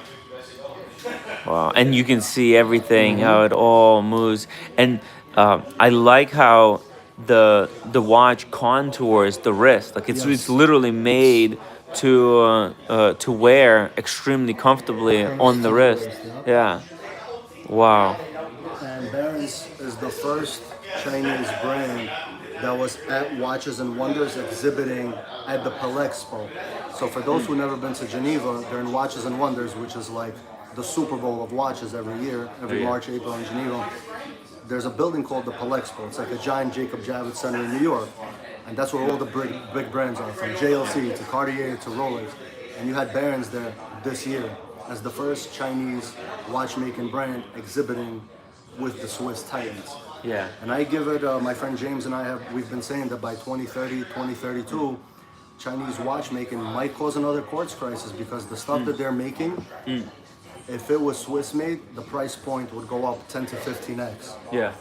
And it's incredible, and I feel like they're gonna have to make the Swiss step up their game a bit in their price points, because this watch is right under 12 grand, but if it was Swiss made, it would probably be 150. And like we said earlier, another collector who has this watch asked his friend who owns Richard Millie's how much he thinks this watch is. And the guy, he wasn't familiar with the watch. He said, 150 grand? He said, no, 12 grand. So Ridiculous. yeah.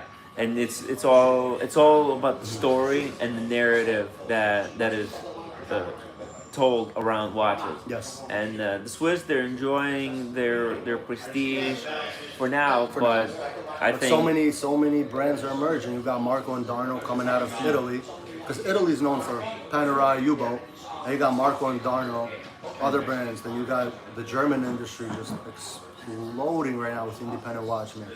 The Chinese industry. Then you got the Japanese. Grand Seiko's coming out with crazy watches. Then you got Atsuka Lotex becoming popular, and all these other brands. And it's just a great time to be alive. And there's you can find there's something for everyone. It doesn't matter what country. It doesn't matter the price point. There's an entry level. There's anything you want. The world's your oyster right now, really. And you got me curious about the rapid fire. I got some rapid fire questions here for you. Are you ready? These are quick questions. You have to answer very quickly. Okay, here we go. Rolex or Patek?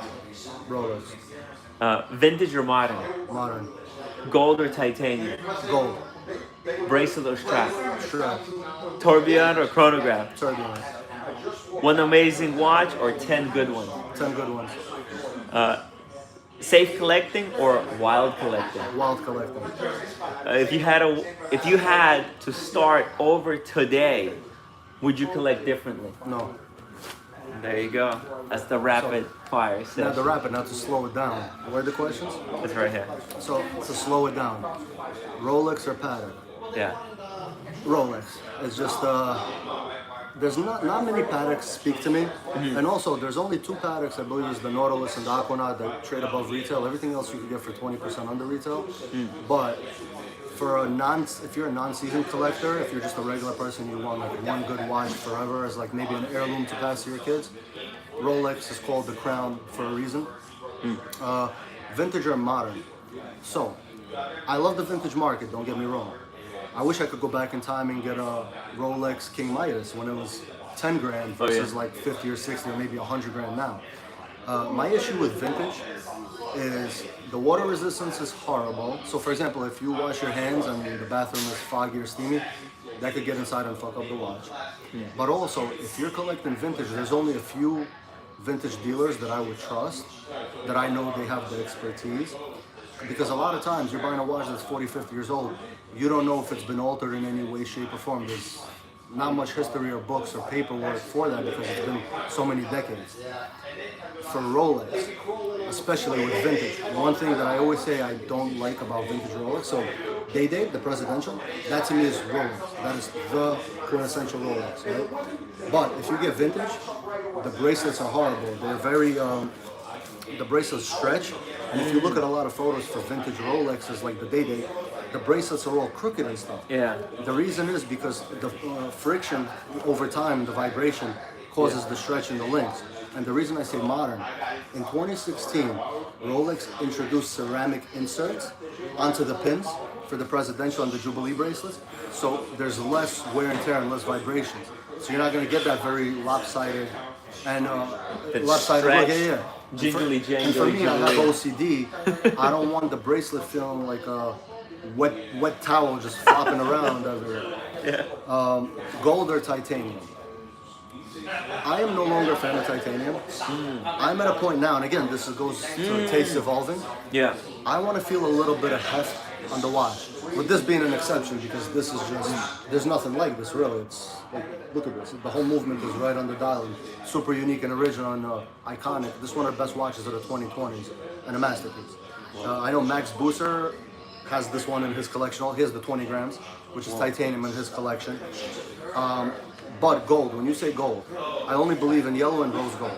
What I call white gold is overpriced stainless steel. And to the people who like white gold, they say, yeah, but you know. Yeah. And I'll say, yeah, I know that I overpaid for something that looks like stainless steel. So for me, when I say gold, it's either rose gold or yellow gold. I don't have a preference. I like them both. Anything other than white gold. Show me a watch that's white gold. You overpaid for something that looks like steel. What else? Bracelet or strap? Again, as we discussed earlier, for those who tuned in late, I'm only a fan of a few bracelets.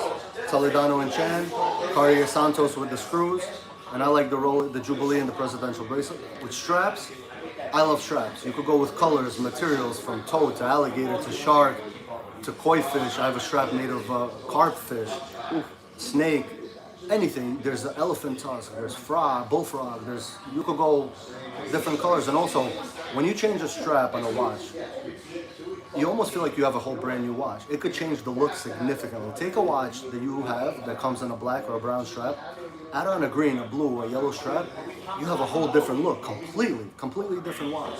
So with straps, you have that ability to get like a dopamine hit of almost having an NWA new watch alert, except you don't have a new watch, but it looks new because it looks different because you put on a different strap.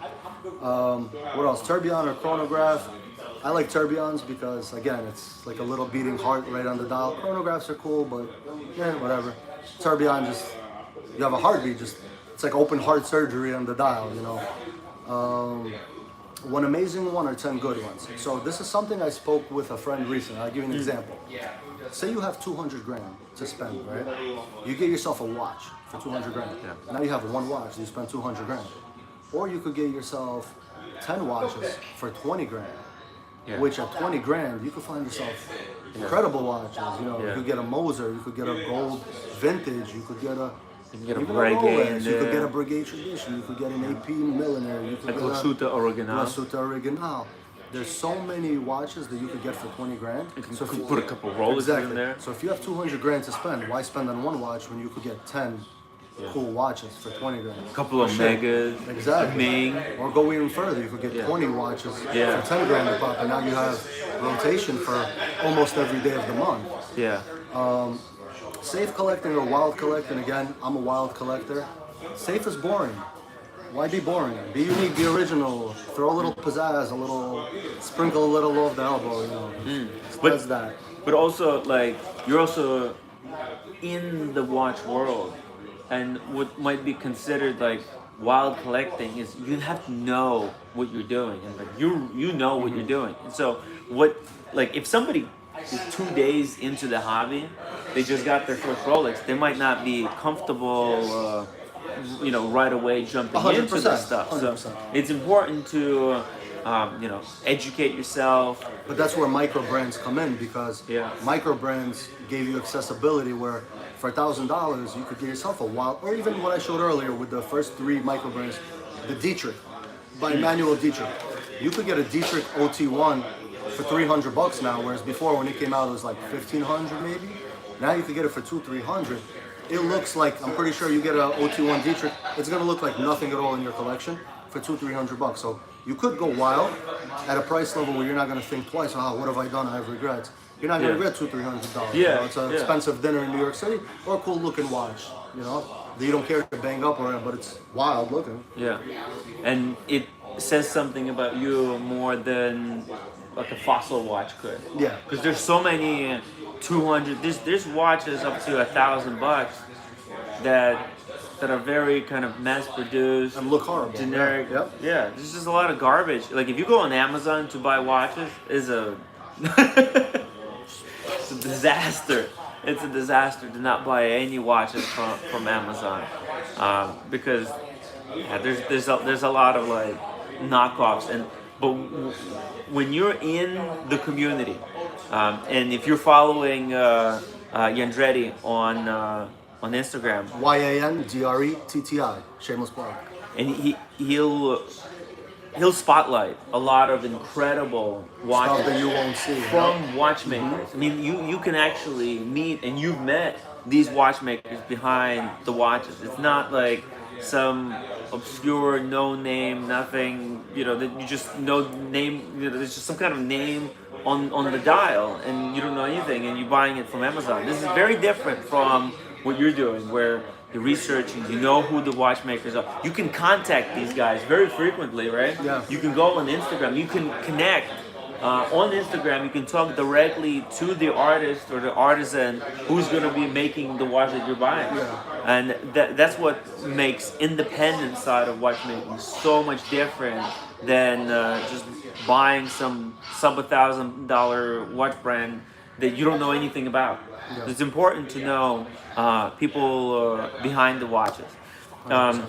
So just final few things here before we wrap up. And I wanted to go back to you and ask some personal stuff about you. Do you think collecting watches changed you as a person? Changed me, no, but it opened up a whole world, which is a whole community to me. And through that community, I was also able to get a lot of people into the community and kind of give them a new hobby or introduce them to someone else. I was also able to introduce some of these young independent watchmakers like Fernando Ranzan, Thomas Schnell, Carlo Lash, to a broader audience, and I'm very proud of that. It's my way of giving back to the community by having these independent watchmakers who people didn't know about, and now people know who they are, and now their books are closed for 2 years. The other day I had like 2 people contact me and what's up, hey, I want a Thomas Schnell watch, can you please connect me? And I contact Thomas, I'm like, Thomas, he really wants a watch. He's like, I'm sorry, I already have, even if he puts a deposit, I have to get through the other deposits first, I know. And that's a big in part, thanks to me, introducing the world to these small guys who are maybe a one-man team. Yeah. And will take long on your watch. And, you know, for those books, congratulations to the watchmaker and sorry to the collector. Because now, you know, you're in a pickle that you gotta wait a bit, but it's okay. Listen. Yeah. Sometimes it's worth waiting a little bit. The juice is worth the squeeze. Yeah. There's some stuff that's like there's within reason. Waiting, I think. What do you think is the most optimal amount of time that's worth waiting for a watch? That is a very tough question for me, of all people, to answer. Yeah. I am very impatient.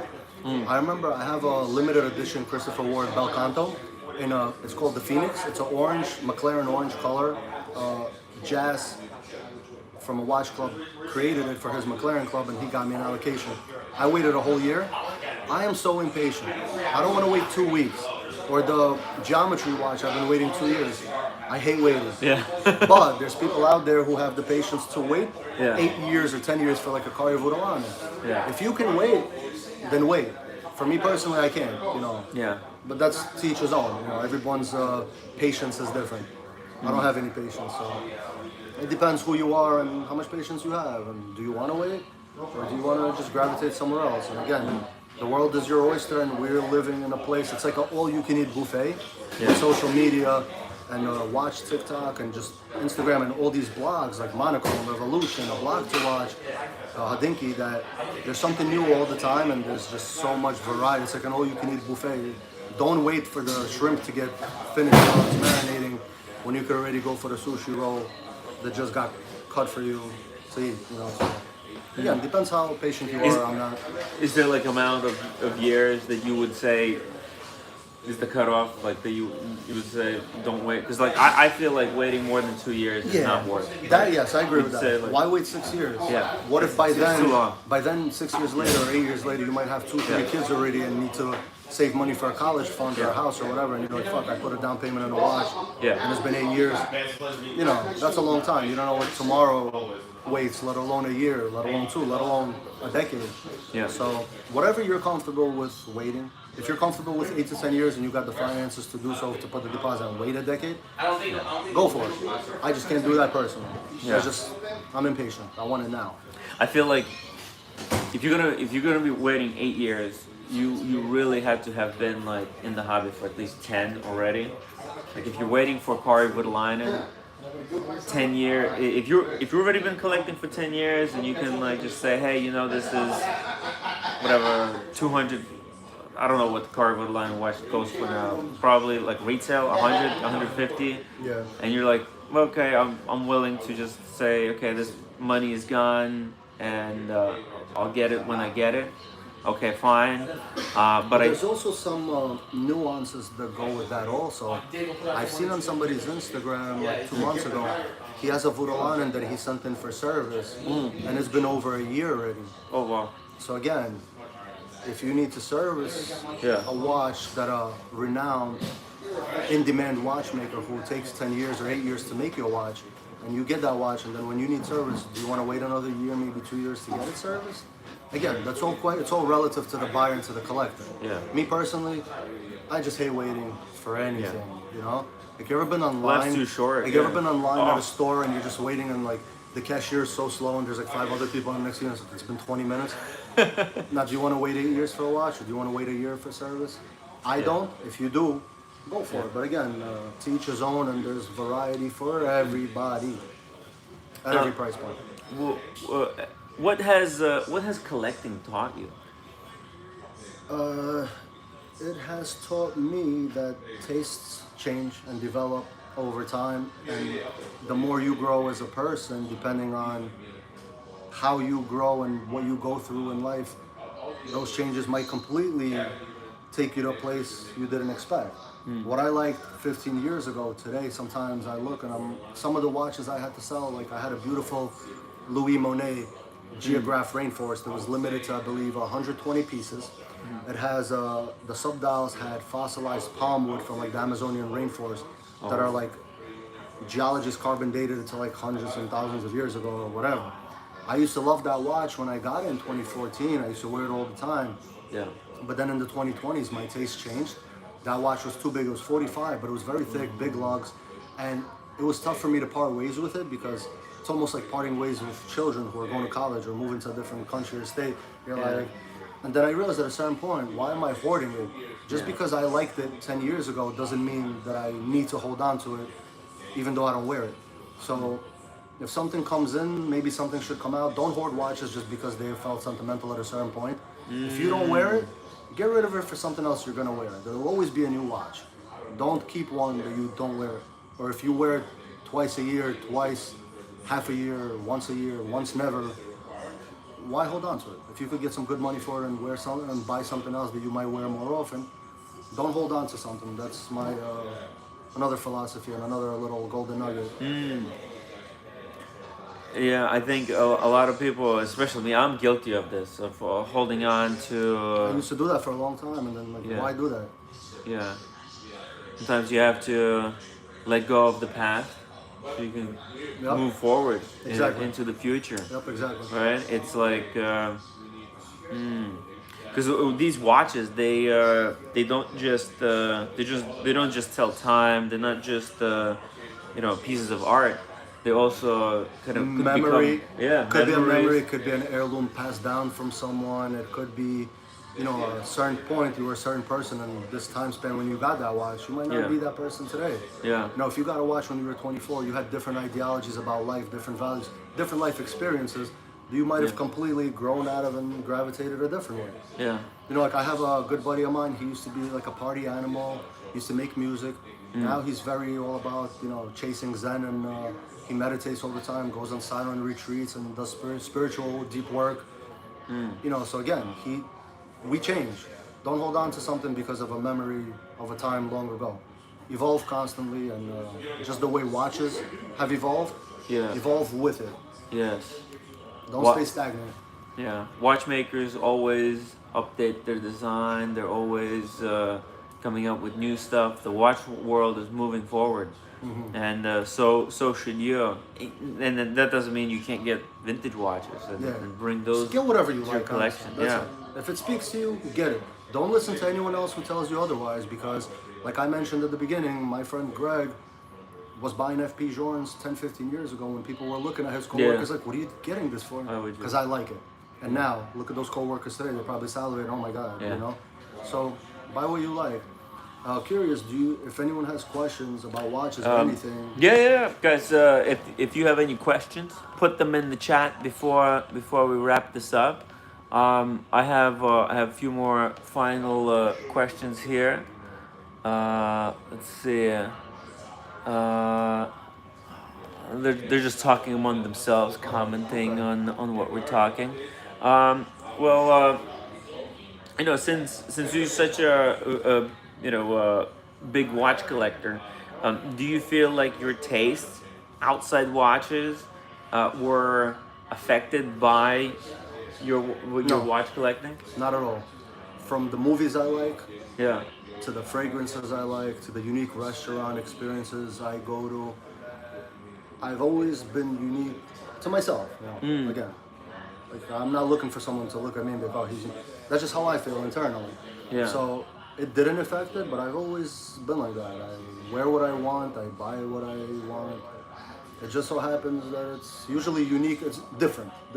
I use the word different because my tastes are different from most tastes. But again, everyone's taste is typically different. We're all unique individuals, different personalities.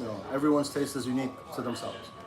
That's why, like, my one pet peeve is when I see people just gravitating only towards like the flex brand, the very known brands, because I know you're getting it because you want that feeling of like you want to fit in feeling that oh I have this, but again you have what 100 million other people have. And a perfect example of this would be like somebody trying to get the holy trinity of Rolexes, a Daytona, a GMT Master 2, and a Submariner. But like millions of people Yeah. probably have How that many that Submariners? collection. And Is listen, that a really Submariner is collection? iconic. If I Yeah. made a book of top 20 most iconic watches, Submariner might top 2 probably with like a Cartier tank maybe. Iconic, yes, but how many of them do they make a year? If that's going to be your only watch, if you're a young professional and you want 1 or 2 watches for life, yeah, Submariner's perfect. But if you're a deep collector, Submariner's boring. It's Like if you need a watch to take you through life, like I don't even consider like at this point I don't even consider like a Submariner as being a watch collector's watch. It's a great reliable watch that can last you a lifetime. Like you can put it on and it's in the background. It's and there. and it's it's not like something you and can it's think of iconic. consciously. But Yeah. again, but to be in the background, Yeah. something you don't think about. It's not really for the watch collectors. Right. It's not a Because- collector thing. Exactly. It's more for the regular everyday person who just Yeah. wants 1 or 2 watches just for life that he could pass to his children or die with Yeah. if he has no children. Yeah. And he gets them through life. Yeah, Submariner is perfect. Or any Rolex Yeah. is really perfect for that. For a real collector, if you want like a nice big collection, you want to really be out there and just, it's boring, you know? We got Daniel Katz, super chat. He says, "My taste is different than old cats." Exactly. Every 6 years, Daniel, it just changes naturally. And Mike Lewis says, "Yandretti, exactly. Buy what you like. Don't listen to the bullshit hype, and don't be a sheep. And don't be 100%, sheep. 100%. Yeah, Like you don't want to come into a watch event, and the thing is, I'm a little bit jaded because like Tim and I, we go. There's so many watch events all the time. it's New York, man. It's crazy. When I go to a watch event, I don't want to be in a room wearing the same thing as it's like wearing the same T-shirt as 3 other people in the room. It's kind of like you just have your own unique taste. We're all so different to be all the same. You know? And there's something beautiful about being able to express yourself Yeah. and try to find what it is that you actually like. Sometimes, like we buy, like it's so easy to just buy a Submariner. You know, most and people, just, I feel like they're not comfortable in their own skin. But Yeah, also to get a right. Submariner now, unless you're getting secondary, you gotta wait for that. You want to play the weight game? I don't. I want to feel like a human being when I buy a watch versus just a number being told, all right, go sit on this list, buy this if you want that. Yeah. Come on, I'm giving you my money and you're gonna tell me how I should use my money. You should be happy I'm spending my money with you. there is a tip that I gave to one of my viewers when it came to buying a Submariner. He wanted a Submariner. It was like his dream to have a Submariner, and it was his 50th birthday was coming up. And I said, "Will you go to Rolex and say you want?" It was like 6 months in advance. But go to Rolex, tell them your 50th birthday is coming up. You always wanted to have a Submariner, and to add you to the list and see if they could deliver within 6 months. That way you give them ample amount of time. I don't think like Submariner has kind of died down a little bit on in hype. I think it's not impossible, and I think like because this is the kind of thing that I think Rolex, because they try not to sell to flippers, and he went, he got on the wait list, and then they call him, but they say, hey, we don't have the Submariner, we have this white Datejust. They hoodwinked him. No, but I said under no circumstance. He's like, should I take it? This might be the best watch that I could possibly get. And I said, under no circumstance, you take that Datejust, because you take it, you compromise it, you're not gonna get a Submariner. And he said, okay. And he told them, okay, no, I don't want it. I want Submariner. It's for my 50th birthday. This is a watch that I want for life. And on his birthday, boom, they delivered it. Nice. So respect to. So what's the moral of the story? Good things come to those who wait. The good things come to those who but wait. also don't compromise yourself. Don't compromise and your yourself. integrity. Yep. Do not compromise yourself. Do not compromise your integrity. Actually have a reason to buy a Rolex. Don't just because you have money doesn't mean you should go. And if you should have money and you want to buy a Submariner, just go gray market. But if you have a good story, a good reason, that's what I think about Rolex. Rolex is not so much a watch as an heirloom to celebrate some kind of a moment in life. And so for me, Rolex sold me a Daytona on my 30th birthday, and it was very cool of them to do that.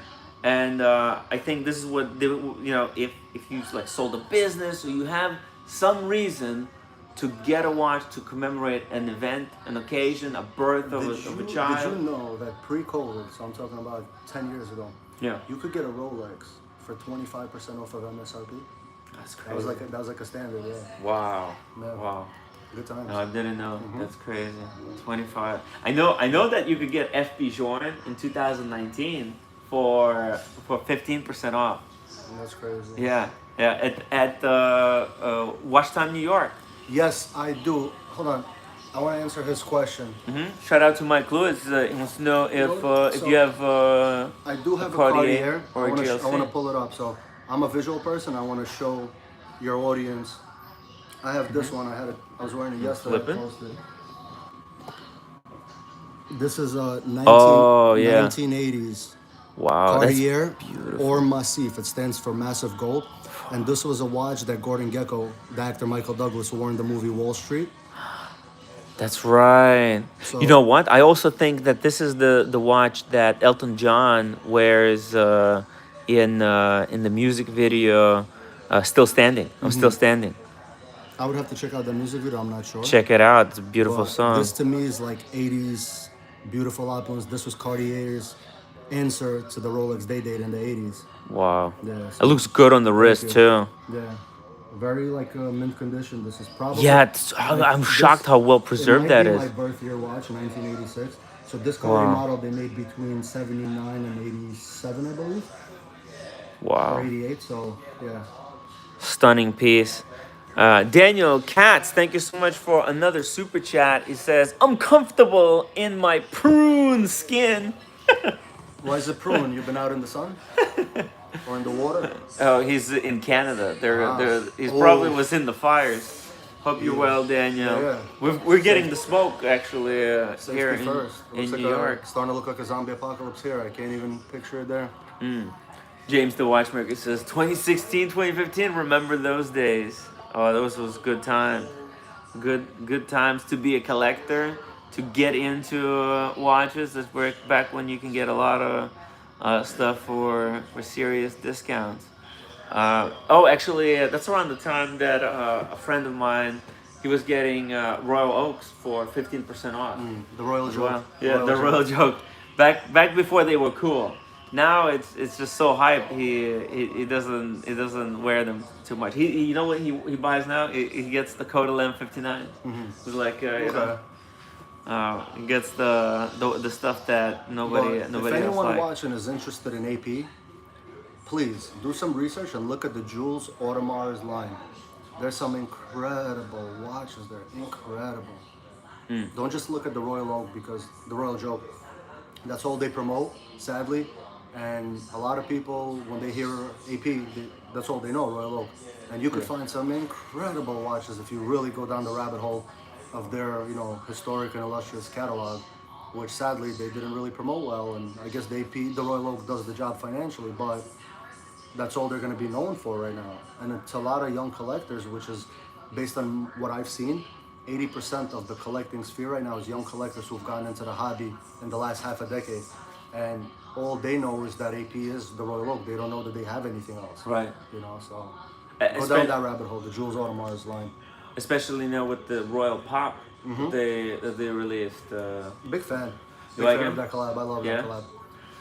It was very controversial. You know what? It was controversial by by AP, Royal Oak Snob and Collectors. I actually know someone who was so upset with yeah? AP Popcorn that he sold his Royal Oak. That to me is so silly. Whoa. I'll tell you why I was a big fan of the collaboration. Uh-huh. Not everyone could afford a Royal Oak. No.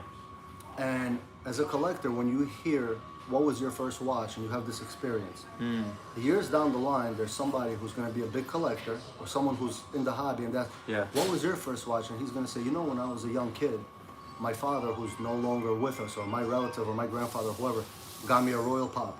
Yeah. And I loved it so much, he got it as a birthday gift or as a holiday gift or whatever, graduation gift. Yeah. I loved it so much, and I went down the rabbit hole. Yeah. And now here's my collection today. Maybe that collector who has a Royal Pop now and just finished graduated and got it as a gift, years later he has a Royal Oak. Yeah. So I feel like it's a good way to kind of open up the door for young collectors who can't afford a Royal Oak, but could get a cool AP branded collaboration. I'm all about the collaborations. Why Yeah. not? The people who created the controversy are the snobs who have their nose. Oh no, someone's gonna have a Royal Pop, and now my Royal Oak is not gonna be I'm not gonna be as cool anymore with this Royal Oak because someone's gonna have a Royal Pop, and the naked eye won't know the difference to the non-collector. Again, the snobbery to me. I welcome all collaborations, and it's a beautiful thing today. I'm glad they went that route and did that collaboration, and I hope it opens up more doors for other big brands to do those collaborations. Think Rolex will ever do something like this? Never say never. Hey, Yeah. a little that- pop with a crown, why not? They You never should. know. They should. You never know, and I really hope know. that AP opened up the floodgates for that with this collaboration. It would be interesting to see it. And I kind of like how they did it. They didn't do a watch. They did a pocket watch, so it's not necessarily. I understand that there's But now people all have these created straps. bracelets and straps That's you can right. pop it in. Yeah, But it's It's not cool official, shit. yeah. Why not? It's so cool. yeah, and more than anything, I think it just created the news. And I was talking to the AP boutique, and I just happened to be in Boston that time when it was announced, and the AP store, the phone was ringing nonstop. They had people just calling in about it, and they were like, "Oh no, we're not responsible for this. This is all Swatch. Go to them. But if you're interested in AP, come to us." So Shit, they should have stocked up though. They could have millions and millions and millions in sales. Listen, so. but they promised to donate all the profits from that. They said not necessarily charity, but they're going to use that money to kind of give it as grants to just It's create like the next generation of watchmakers. Yeah. So how could anybody be upset at that if they're donating all the proceeds to give back, to pay it forward to the next generation of watchmakers who could be the hottest thing since the last hottest thing, Yeah. And how could anyone be upset at that? And I feel like the only people who really got upset at that collaboration are the Royal Oak snobs who have a Royal Oak and now they feel like shit. I'm not special. I spent $100,000 on my watch or $50,000 or whatever, and somebody has a Royal Oak, a Royal Pop, and something that says AP on it, and it's a couple of $100. But again, that's the snobbery, and Did you hear the theory that why AP actually did this? because they couldn't get a patent, right? That's right. Or the patent expired on the shade. No, they never had a patent, and because the patent office argued that it wasn't the bezel design. They were trying to patent the bezel design as saying like this is a uniquely identifying feature of this watch uh, that makes it an Audemars Piguet, and they were countered in court saying, well, no, it's not the bezel. It's because it says on the dial Audemars Piguet. This is people are buying this because Audemars Piguet, not because of the bezel, and that's why when they did the swatch, it doesn't say Audemars Piguet, it just says AP, which is like and it doesn't have a bracelet because they wanted just the bezel to be the thing that they trademarked. Okay. So I mean, it's a theory. We'll see if and because people found the paperwork that suggested that this was the case, and then the way they and plus their CEO, she doesn't come from a background of watches. She comes from the background of this type of patent work, and so they're saying, well, maybe in the next year or two we'll see AP reapply for the patent, and they'll use this case as a case study to get it patented. But it's not like people copy Audemars Piguet bezel anyways. So so I don't know. It is an interesting thing. I don't think even if people started blatantly copying the AP bezel, I don't think people would be buying it because it would be like equivalent of wearing a fake AP or something. So I don't know. But people have copied the AP bracelet, the Royal Oak bracelet. Oh, there. I've seen on Amazon. I've seen like these Pagani design, or there's some other brands. It's literally Royal Oak, 1-for-1. It's just different name. Yeah. One thing I hate in this collector sphere, I hate copycats. And nowadays, the copycatters, they'll use homage. No, Homage, I don't believe in the word homage. You're blatantly copying something else and making it for cheap to try to make some money. Yeah. No homages. Create your own shit. Be original. I get it. It's difficult. But don't copy something, especially like 1-to-1. You know, it's poor taste. It's very tasteless. Did you see the GLC's integrated bracelet sports watch, the new Master Control that they did? Last year? Came out in Geneva? This year. Yeah. I'm not sure. I'm not the big... Actually, I might have. I did spend time with JLC, but I was kind of hungover a bit. So I was a bit like loopy all day. Yeah. But what about it? Well, it's it's a integrated bracelet, steel sports watch. It's a play on a Royal Oak, but it's their unique. Was it a perpetual? What is it? A perpetual? There was calendar? a perpetual version as well. Yeah. If you notice something about perpetuals, they all look the same. I want someone to make a unique perpetual as well. A lot of these perpetuals, they all have that like, that straight, that layout kind of like this. Symmetry. Yeah. And you can't tell, like, is it an AP? Is it a JLC? Is it a different brand? All these perpetuals are very similar. Yeah. You know which perpetuals I like? The Roger Dubuis. Yes. They got the double retrogrades. Yep. They're very unique. That's very unique. Exactly. Yeah. Those are very nice. The cool thing about this GLC perpetual that they made is that it has a completely brand new movement, where previously it wouldn't all jump at the same time. It would take like 4 hours for all the subdials to change over, but they fixed all those issues. So this brand new perpetual, it's all fully integrated. 12 o'clock, boom, everything switches over. So as it should be. OCD would kill me with that. I know. Dude, I would malfunction. I was doing a live stream and we had a gentleman with a perpetual JLC watch, and I was doing a 24-hour New Year stream, and we were celebrating, and we were like, oh, at 12 o'clock we'll see JLC jump over. And then, to our disappointment, it took 4 hours for everything to switch over. So we're like, well, what the fuck? We were very deflated, basically. But we had the time to kill. But let me double check. I want to make sure the meter put it for like 40 something more minutes. So I want to make sure. We'll just do a couple more minutes. Yeah. I'm not in a rush. Cool.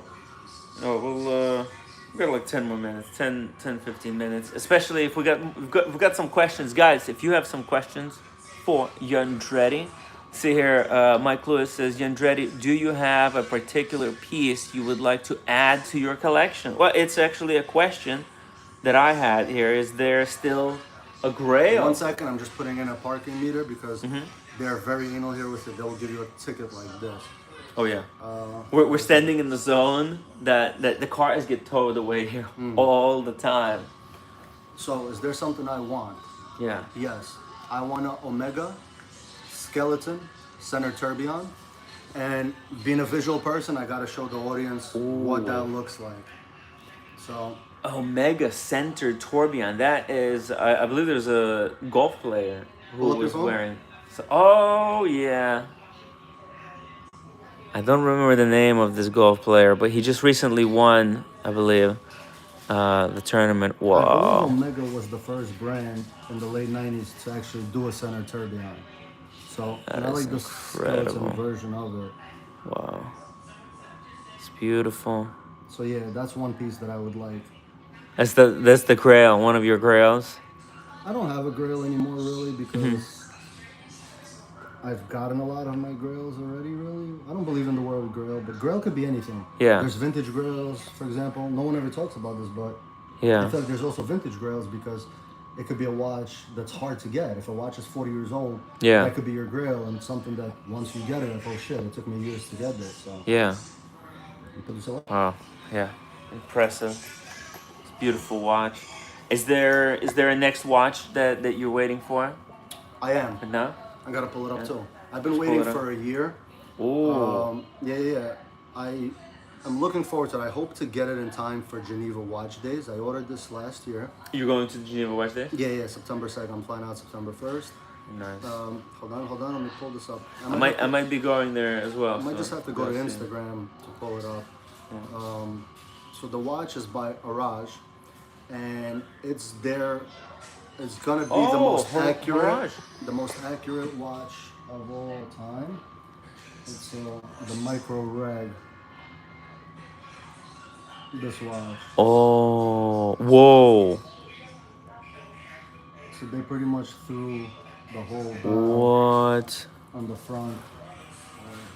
Let me try to get better shot, not professional shots. Mm-hmm.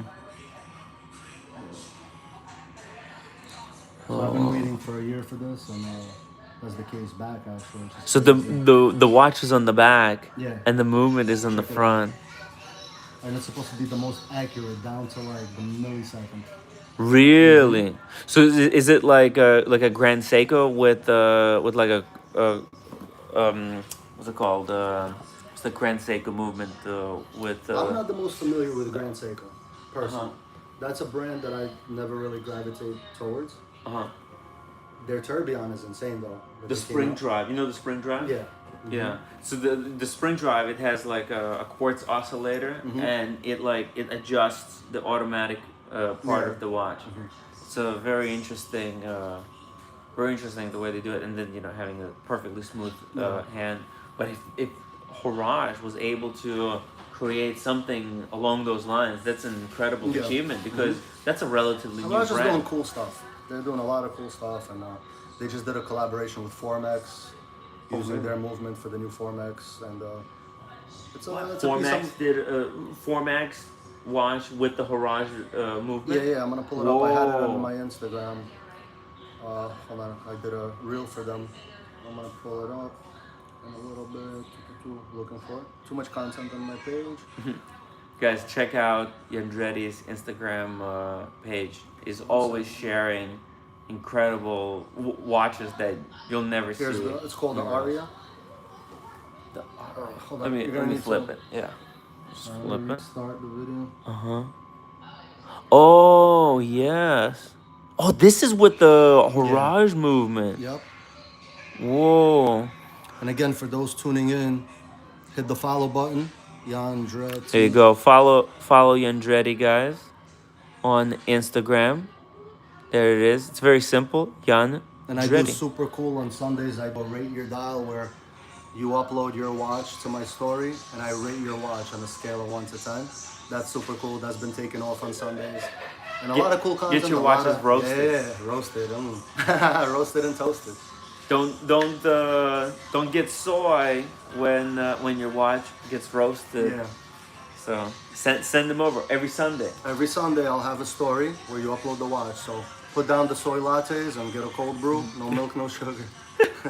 Nice. That's how we like it. I mean, black coffee, nothing beats. What else? What black else coffee. do you want to get to? Just a few final things here for the closing. I wanted to know, do you think you'll ever stop collecting? I say that all the time, but then I'll sell a watch or two and I'm like, I want something else.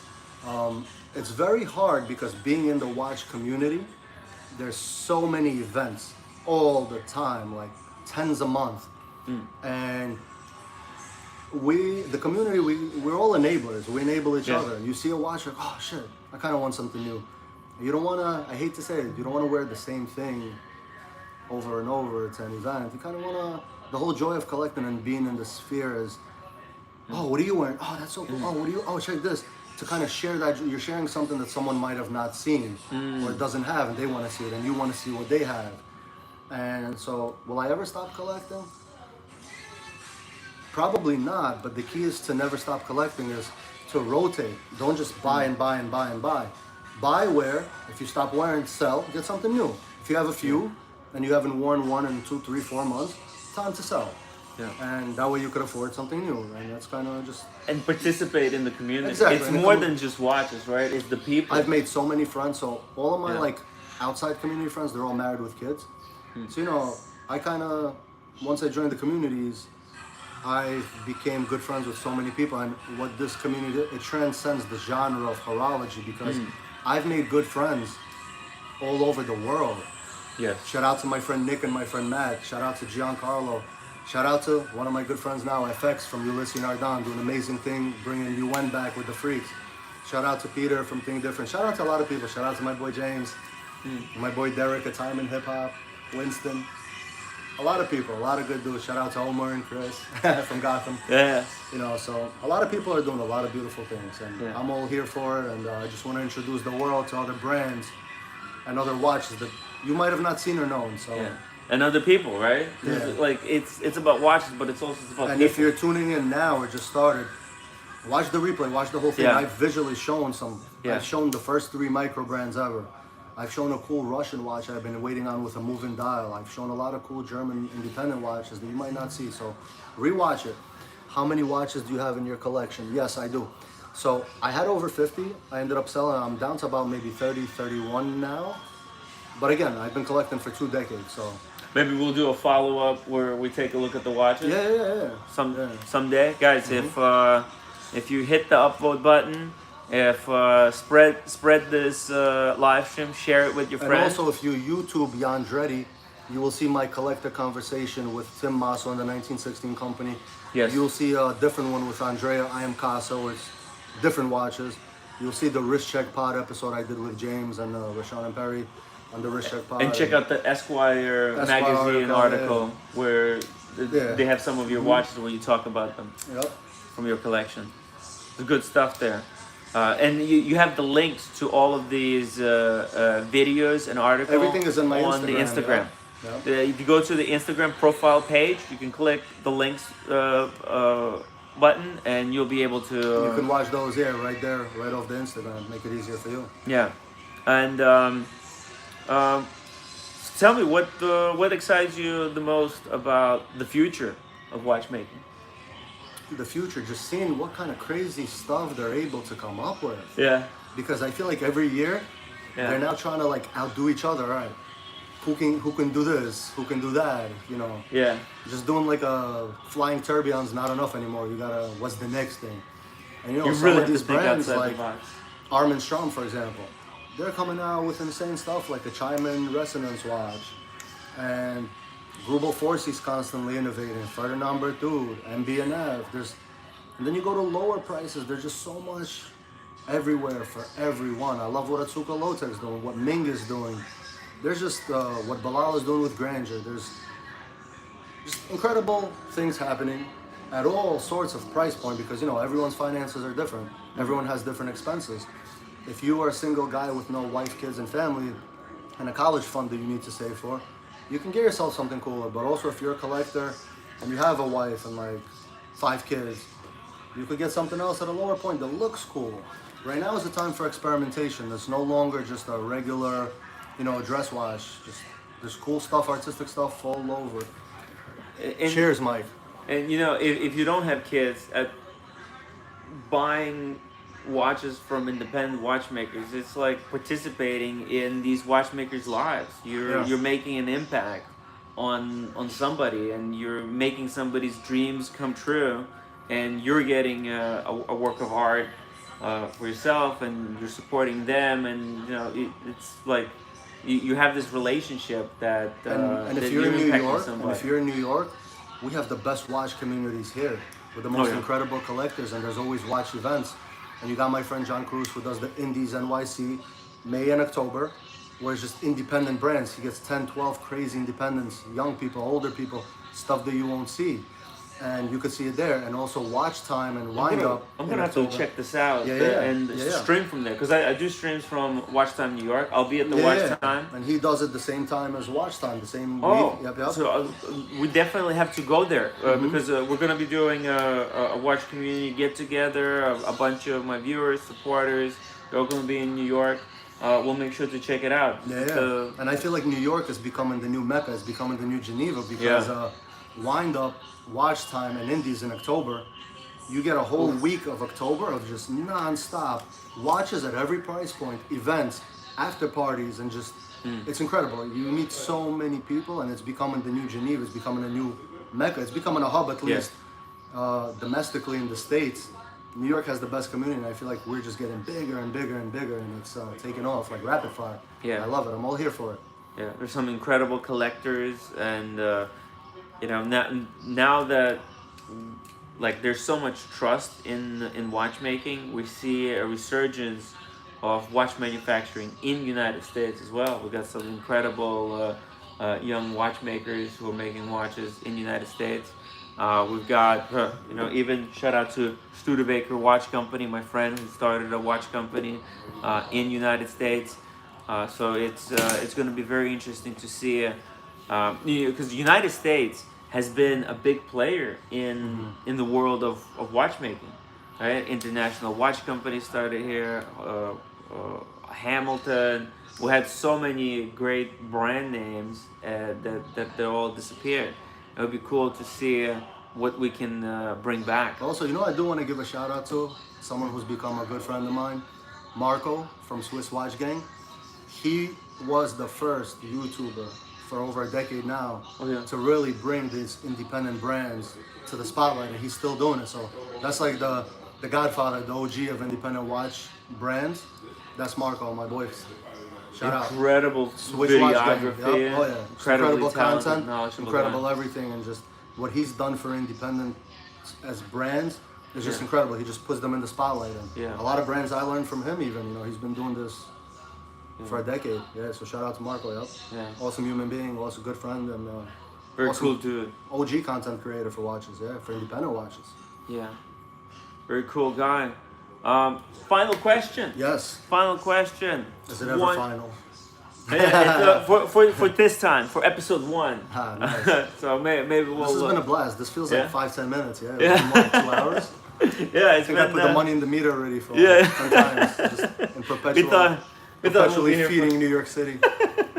We thought we'll be here for 30 minutes and we'll be out, but it's been really fun talking to you, man. You know, it's been great to introduce you to the incredible watch community that we built here. And I want to get this watch back in the spotlight for those who joined late. Put the camera back on. Check it out, guys. What a piece. One of the thinnest watches, curves the wrist. The whole movement is on the base plate. This is a number 2 out of 33. This is a diamond carved carbon fiber. The whole movement is right there. Manual wind, power reserve. Wow. Retrograde hours, retrograde minutes. Weighs 11 grams. So cool. Yandretti, 20 years from now, if you could only keep one watch from your collection, which watch would it be, and why? That is a loaded question. 20 years, that's a long time. Probably I would have to choose between 3. The gold Cartier or Massif, because it might be my birth watch, 86. Legendary watch, one of my favorites. Also, my yellow gold iPod, Mark Newsom Generation 1. He is the godfather of independent watchmaking to me, because iPod in the 90s, it ushered the way for experimental avant-garde designs going into the 2000s for brands like MB&F, Your Work, De Bethune. And that watch is the same watch Kanye West wore on the cover of GQ magazine in 2020. wow. Yeah, so that's a legendary watch. And then you have a number, a very special number. Number too. 23. Well, it took me 10 years to find that watch. Yeah. Once I did, I looked at the case back, it said number 23, which I didn't know. When I bought it, I didn't know. I wanted that watch for 10 years. And finally, Yeah. I found one. A guy sold it to me at a great price. And I looked, 23 is my favorite number because, not direct. So I grew up watching Michael Jordan, even though Kobe, I grew up watching Kobe as well. That's my favorite of all time. But Michael Jordan, his number's 23. And to me, that number signifies that chase to be the best, to excel, that the chase for greatness and excellence, and just to never be regular, to just constantly strive for something better. So that number 23, and it was on the, what's the name of the brand, guys? Which one, Mike? I think it's probably This one? What's that? Mike, come back. This one. This one, Barron's. Burns. Look it up. Barons. Hold on, put the camera back. It's at the top, See if I right? could zoom in there. There you go. Barnes Inventor. They've done a collaboration with Konstantin Chaikin with legend like Vianney Halter, and they're just incredible. So sick. How thin they made it, and to curve like that. That's a And weighs Incredible 11, engineering. It literally weighs like a strand of hair. it's nothing. Number 2 and 5. 23 adds up to 5, and that's the number for an adventure. Is it? Yeah. Did you just make that up? No. That's Is that number a 5. Snapple fact? No. Number 5 is associated as a number for adventure and travel. For example, I came to United States in 2003, so 2003. Okay, nice. You add those two, that's a 5. It's a number of an adventure. I mean, I'm not like. It's it's like from numerology. Okay, There's some people who really believe in this stuff, and actually, like, there's some. It's interesting because, like, for example, Rolex. I don't know if you noticed, but if you look at the date you open a Rolex website, they're all number 28. Date. The date on the Rolex is always set to 28 because 28 is the number of wealth. Okay, interesting. Because it's Okay. And for example, number 6 is the number for family, and all Seikos are set to number 6. You ever notice something interesting, that when you see watch photography, all the watches are set, the hands are set at 10 and 2. Do you know why that is? Well, it's kind of like makes it looks like a smile. No. But the main reason is because most brands, Uh-huh. their logo or their name is at 12 o'clock. So the hours or minutes is not blocking it, so it's open like this. Oh. So it kind of gives that like a feng shui look. It's like this, Yeah. and you have the brand right in between. Yeah. Like, look at any watch photography, it's mostly 10 and 2. Oh yeah. And back in the day, like in the 50s, earlier days, it didn't used to be like that. They were set at every random way, every which way. And now everybody sets it to photographers figured it out. like 10-10 or 10-2. It's I guess maybe they did, but also it makes almost like a smile. Whereas if you set the hands downwards like that, it looks like a frown. The watch looks happy at 10-10. Yeah, it's interesting how that works. But yeah, it's number 23, and it's the number of adventure, and it's crazy that the watch, one of my favorite watches of all time, that took me 10 years to find, that Kanye West was my favorite artist of all time, has in his collection, and it's his favorite watch. And just to see finally get it after a decade of searching, it says 23 on the back. I'm like, wow. It's the universe just. Didn't the designer of the iPod also help design the Apple Watch? Yes, that's why. So the strap from the Apple Watch came from the iPod. Right. So I want to show this iPod because, again, I'm a very maybe visual, they don't know. I'm a very visual person. So I want your audience to see It's a beautiful what I am watch. speaking about. For those who don't know, Pull it up. I did a video on it. oh, Basil Bezel says it frames the logo. Look at that, guys. So cool. This is in yellow gold. Yep. Wow. So avant-garde design. There's no lugs. Mm. He was the first to do it. But the strap, his friend Johnny Ive worked for Apple. So when iPod went out of business after Generation 2. Yeah. They Oh, went they out of bought the business. rights? No. So Christian Lewis Cole, he bought the rights in 2016 and relaunched the brand. Uh-huh. Mark Newsom, when he made this, this is Generation 1, so there's Gen 1 and Gen 2. Uh-huh. And then it went out of business the second time, and he went to Apple and he helped create the Apple Watch, and thus the rubber strap, it came from the iPod. Wow. Because that's such a cool strap. I mean, Yeah, the whole that's design is what based I on had. like a UFO. It's like a little pod. Yeah. You know, and nobody was doing that. This is 90s. That watch is 96, 97. Wow. And he started off, with the Sea Slug and got into the Ike pod, the Hemipod. So the Ike, he was partnered with Oliver Ike, thus Ike. And Ike, the pod in Ike pod is because of the design, that pod-like UFO shape. And so then- they really were the first avant-garde independent brand to do that. Yeah. And this is at a time in the mid-90s when watches were 26, 27, 28, 29 millimeter watches, 30. And that watch is 44, Yeah. but it feels like a 40-41 because there's no lugs. It's just a case with the strap integrated into it.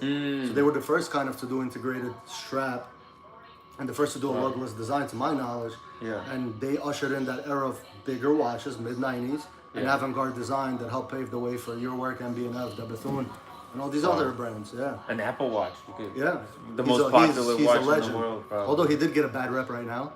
So they, Oh, yeah. they designed the Ferrari, the electric Ferrari, the loose, and that was just I think the criticism is just the price because yeah, like, 600,000 for yeah, but like, I love the way like it looks and the inside. I think it's fucking it's incredible. very But like the vintage price, is, feel. yeah, But for 600 grand, people It's- want a spaceship yeah, from 0 to come on. 60 in like a second, you know. it's. I think they put 600K price tag on it so that it's kind of like a Richard Mille thing. Like, oh, we'll do it because it'll be like this flex. You know, thing. somebody got fired. Somebody from Ferrari got fired for that design. Really? Yeah, for letting it actually go into production, whatever, for like okaying it. Yeah, I forgot who. I seen an Wow. article recently. They got fired for that. Yep. Well, you think it's gonna succeed or no? No, it's too much backlash. It's much just backlash. too much backlash. No one wants a Really? $600,000 EV. Yeah, I know. It's a disposable car if you think about it, right? Like, at 600K for a disposable car, I mean, there's a reason why people buy Tesla. You know, it's in that affordable. Listen, my cousin, he has a Tesla Plaid. Yeah, Best car I've ever driven. 0 to 60 in 1.9. The best Yeah. tech, the best everything. yeah, And he bought that, I think, for like 125, 130 at the time. Drives itself. yeah, They didn't spend 600 grand on a Ferrari that looks worse and is slower. yeah. Makes no sense, but there's always going to be somebody who's going to purchase it, some diehard with disposable income. Probably the same person who'll buy an FPJorn for $2 million at auction. You know? Yeah, It's yeah. those kind of people. It's a different financial bracket segment. Yeah. And I'm sure somebody will buy it, but the backlash has been, so far, has been Brutal. mostly brutal. Yeah, it's... Might I got affect fired over it. Ferrari as a brand. Yeah. They it really doesn't even look like a Ferrari. That's my problem with it. Is that it doesn't have any kind of like identity of a Ferrari. They might as well But at the that whole thing point is call with it something EVs, else. I feel like what makes the EV sector special to me, experimentation. Yeah. Due to not having an engine, Yeah. due to having the battery on the bottom, Yeah. you're able to experiment with shapes, with sizes, with just everything. Yeah.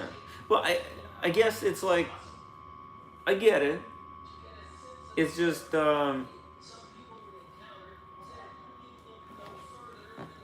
it's kind of like look at the Code 1159, right? And I think this is why Code 1159 failed for now.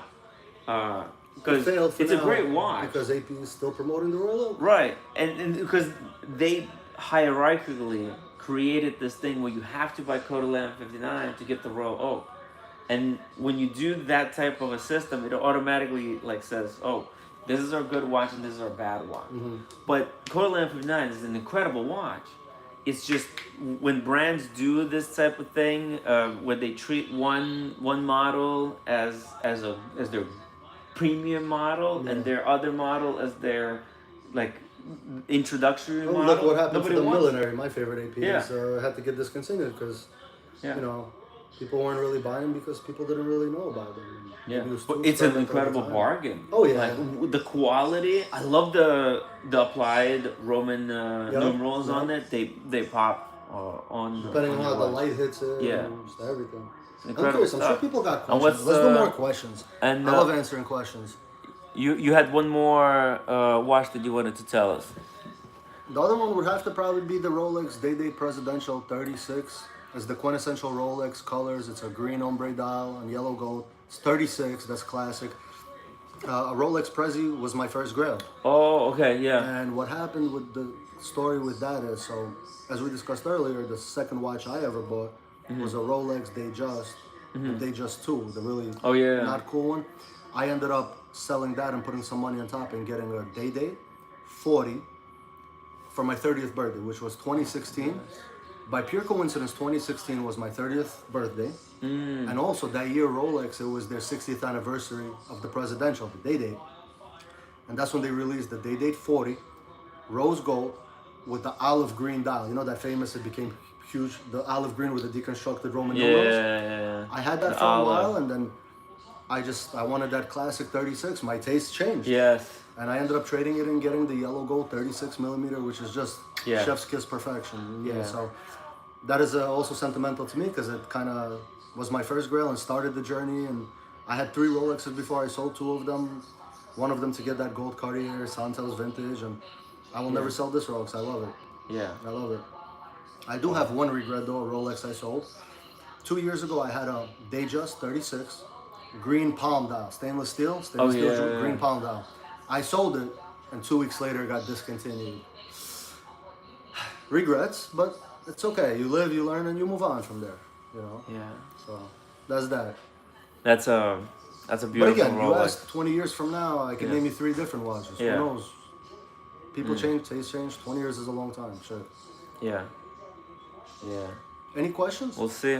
I love the audience. Let's get some questions. Come on, people. Any questions? Mike Lewis says I definitely, if I get a good deal on the Code 1159, would buy especially the chronograph green dial. Have you checked Chrono gold. 24? There's some. I always some believe really good I prices love the on secondary 24. market. You could always find a great deal, especially out of Hong Kong. And you know, why pay retail for stuff and do wait lists and just you know, you could always find it on the secondary and you could get a great deal. If we got no questions, guys, we're gonna wrap it up because I wanna tell Yandretti something before I had to get home. Any final questions? Going once, going twice. Going 3 times. 4 times? 5 times? Next time we do this, we need to get the time a little bit earlier ahead of time. We'll schedule it out like a day or 2 days in advance, so we have a solid time. Nice. That way we can promote it correctly. Dingo Dave says he likes fishes. Guys, on that, we're gonna say goodbye. Guys, it's been a pleasure. Thank you for letting me talk your ear off for 2 hours. For those who listened, I appreciate you. If you have any questions, if you want to see cool watches, again, shameless plug, Instagram, Yandretti, YANDRETTI. There you could also find my links to all the collector videos I've done and just find new brands. And on Sundays, I do a rate your dial. So you post your dial into my story and I will rate it. It's a cool little thing I do on Sundays. So cheers. And I'll have the links to Yandretti's Instagram account in the description of the video. And we had David H. who put the link in the chat. So if you just scroll up a little bit, David H. put the link there. Thank you, David H. So appreciate you. Thank you guys for watching. Cheers, guys. Have a blessed day and a great weekend. So what, today's Friday? No. Thursday. Thursday.